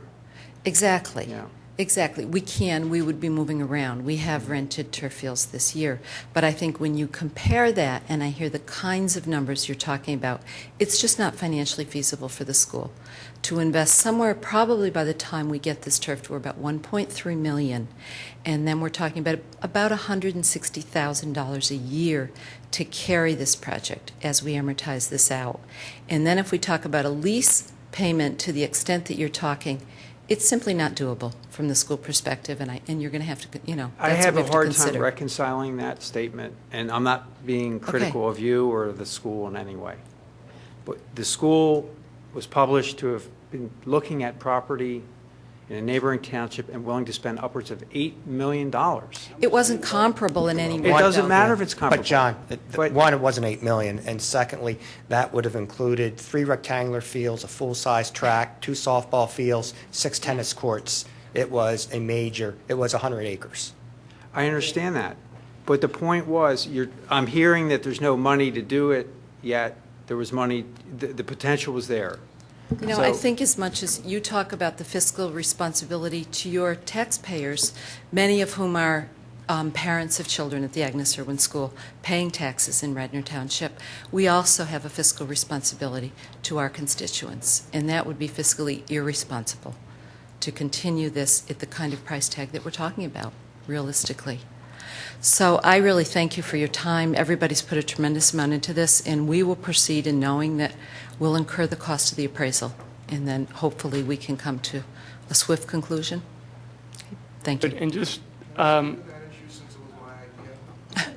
it's fine with me. Now, yes. we're gonna wrap up tonight. The appraisal, Don't just have it paid by them, because then everyone will come in and say they paid for it, it's not fair.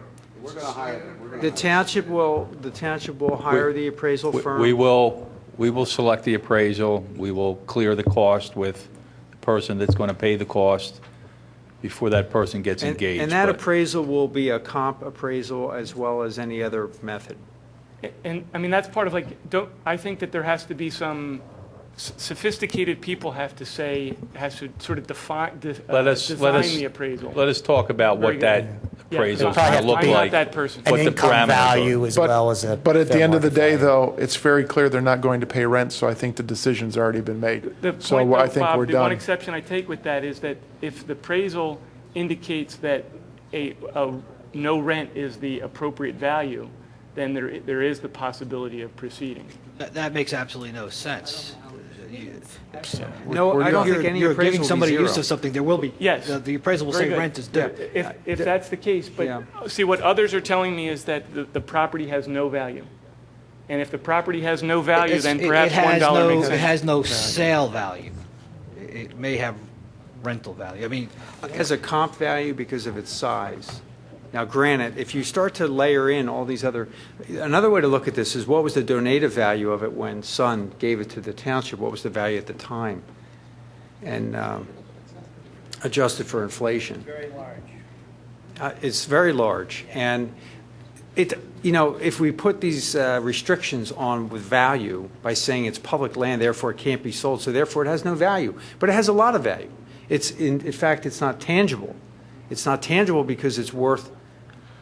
The only It's problem worth is much more to you can't residents. really get a comparable on it because there's nobody out there that I know of that's going to take a field like this and keep it as a public park and field. I mean, there just isn't a buyer out there. So to say it's comparable to the corporate center across the street because it's comparably sized or it's similar to Rocket Sports, it's not. It's not. I mean, it's really difficult to do a comp analysis on this. That's just my opinion. I think I agree. I think there's going to be a big issue doing any type of appraisal.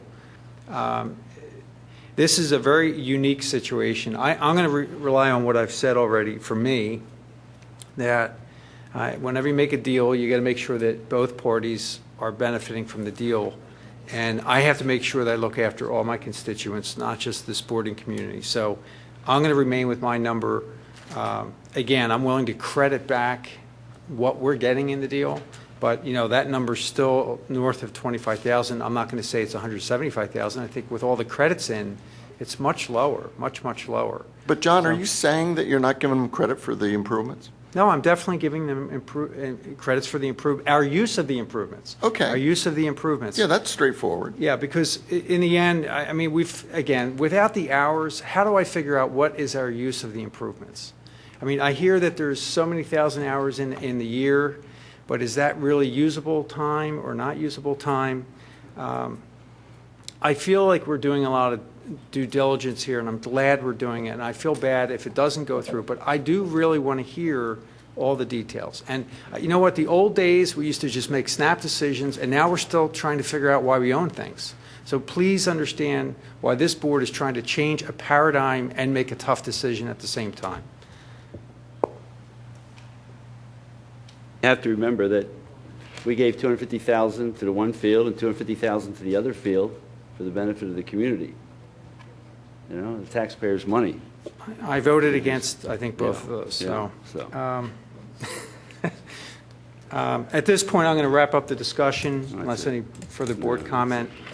I think everyone knows where I'm at. I think everyone knows where Don's at. Don, I don't know how to reconcile this, but I think the appraisal process may not be the way you want to approach this.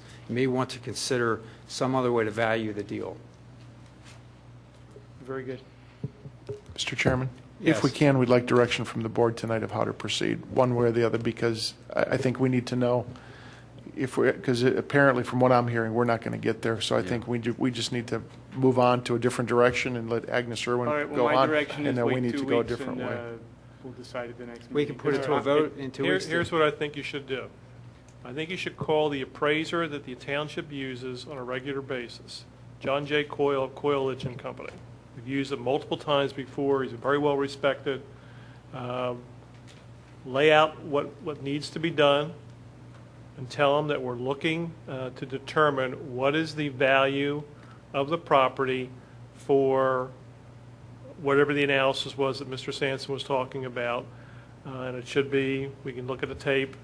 I think that's what Don's looking for. I think that's what we're all looking for. And based upon that, what's a fair rental value given the investment that Agnes Irwin is going to make in the property? And as Don said, if it's $1, it's $1. And including the investment we've made, because to me, you can't separate them, in my opinion. As part of that too is I think a lot of this, we haven't given credit to the school district because the school district has reimbursed the township for some of those expenses there that was part of the agreement. So the schools have a part of that. But the issue is this continues to keep growing and growing. And to me, I just think in my opinion, we just need to make a decision on which way are we going to go. You asked for direction. I gave you what my opinion is. I don't know whether the rest of the board Mine is consistent with Hank's. I support that as well. John? Okay, you got four All right, so you people got saying direction. go. We will be back in 2 weeks. Okay. Thank you all for coming out tonight. I just have anybody have anything under old business? I have under new business a couple announcements. This weekend, a group of people under the name of Community Cares will be working to help and assist residents who have undue hardship and are having a difficult time maintaining their properties. We will be meeting on May 14th, Saturday around 11 a.m. Sorry? Oh, yeah, please remain quiet in the room. If you're interested in being part of this movement to help your neighbor, please contact me at john@radnorward7.com.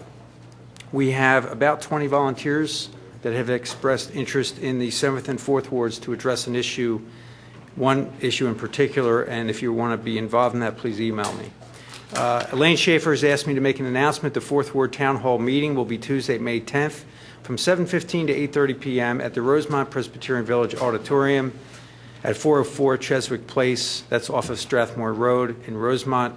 This will be to introduce our new police superintendent, Bill Colarulo, also featuring the township manager, Bob Zankowski, and the 4th Ward Commissioner, Elaine Schaefer. Come on out and meet the superintendent of police and the manager. That's it for my announcements. Any other announcements? Any other new business? Okay, we're adjourned. Public comment? You didn't have public comment. I'm sorry. Public comment? Nice job.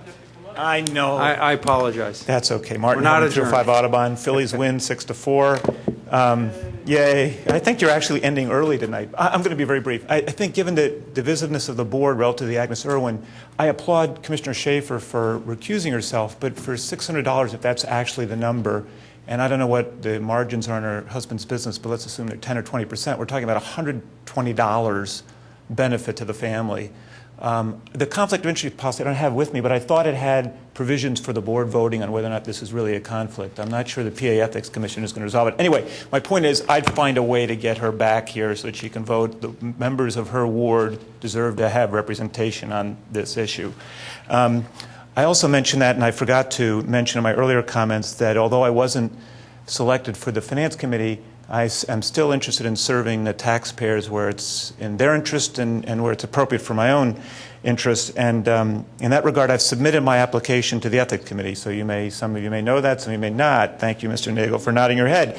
I think I'm going to be asking you to come in for an interview. Well, in that regard, I would just say the interview process in the last phase was so perfunctory that I think what I would do it's is not, Martin, can I, it's beyond an interview. I think there just needs to be some discussion about the role and if you accept the position, how it may change your Would you come to the podium and talk about ethics every meeting if you're on the ethics Interesting board? question. That's what we want to know. My intention would be to serve in a manner that's consistent again with the mission, which is that we're all dedicated to serving the highest standards of integrity. Now, I don't think that prohibits anybody from being able to speak publicly as a private taxpayer. Thank you. Any further public comment before we adjourn? Wait. Got a hand up. If it's about Agnes Irwin, you can't say No. But, yeah, I agree with him because my commissioner couldn't vote tonight. So if you could look into that. I mean, We are. tonight's over, so. Yeah, I appreciate it. Thank you. All right. We're adjourned.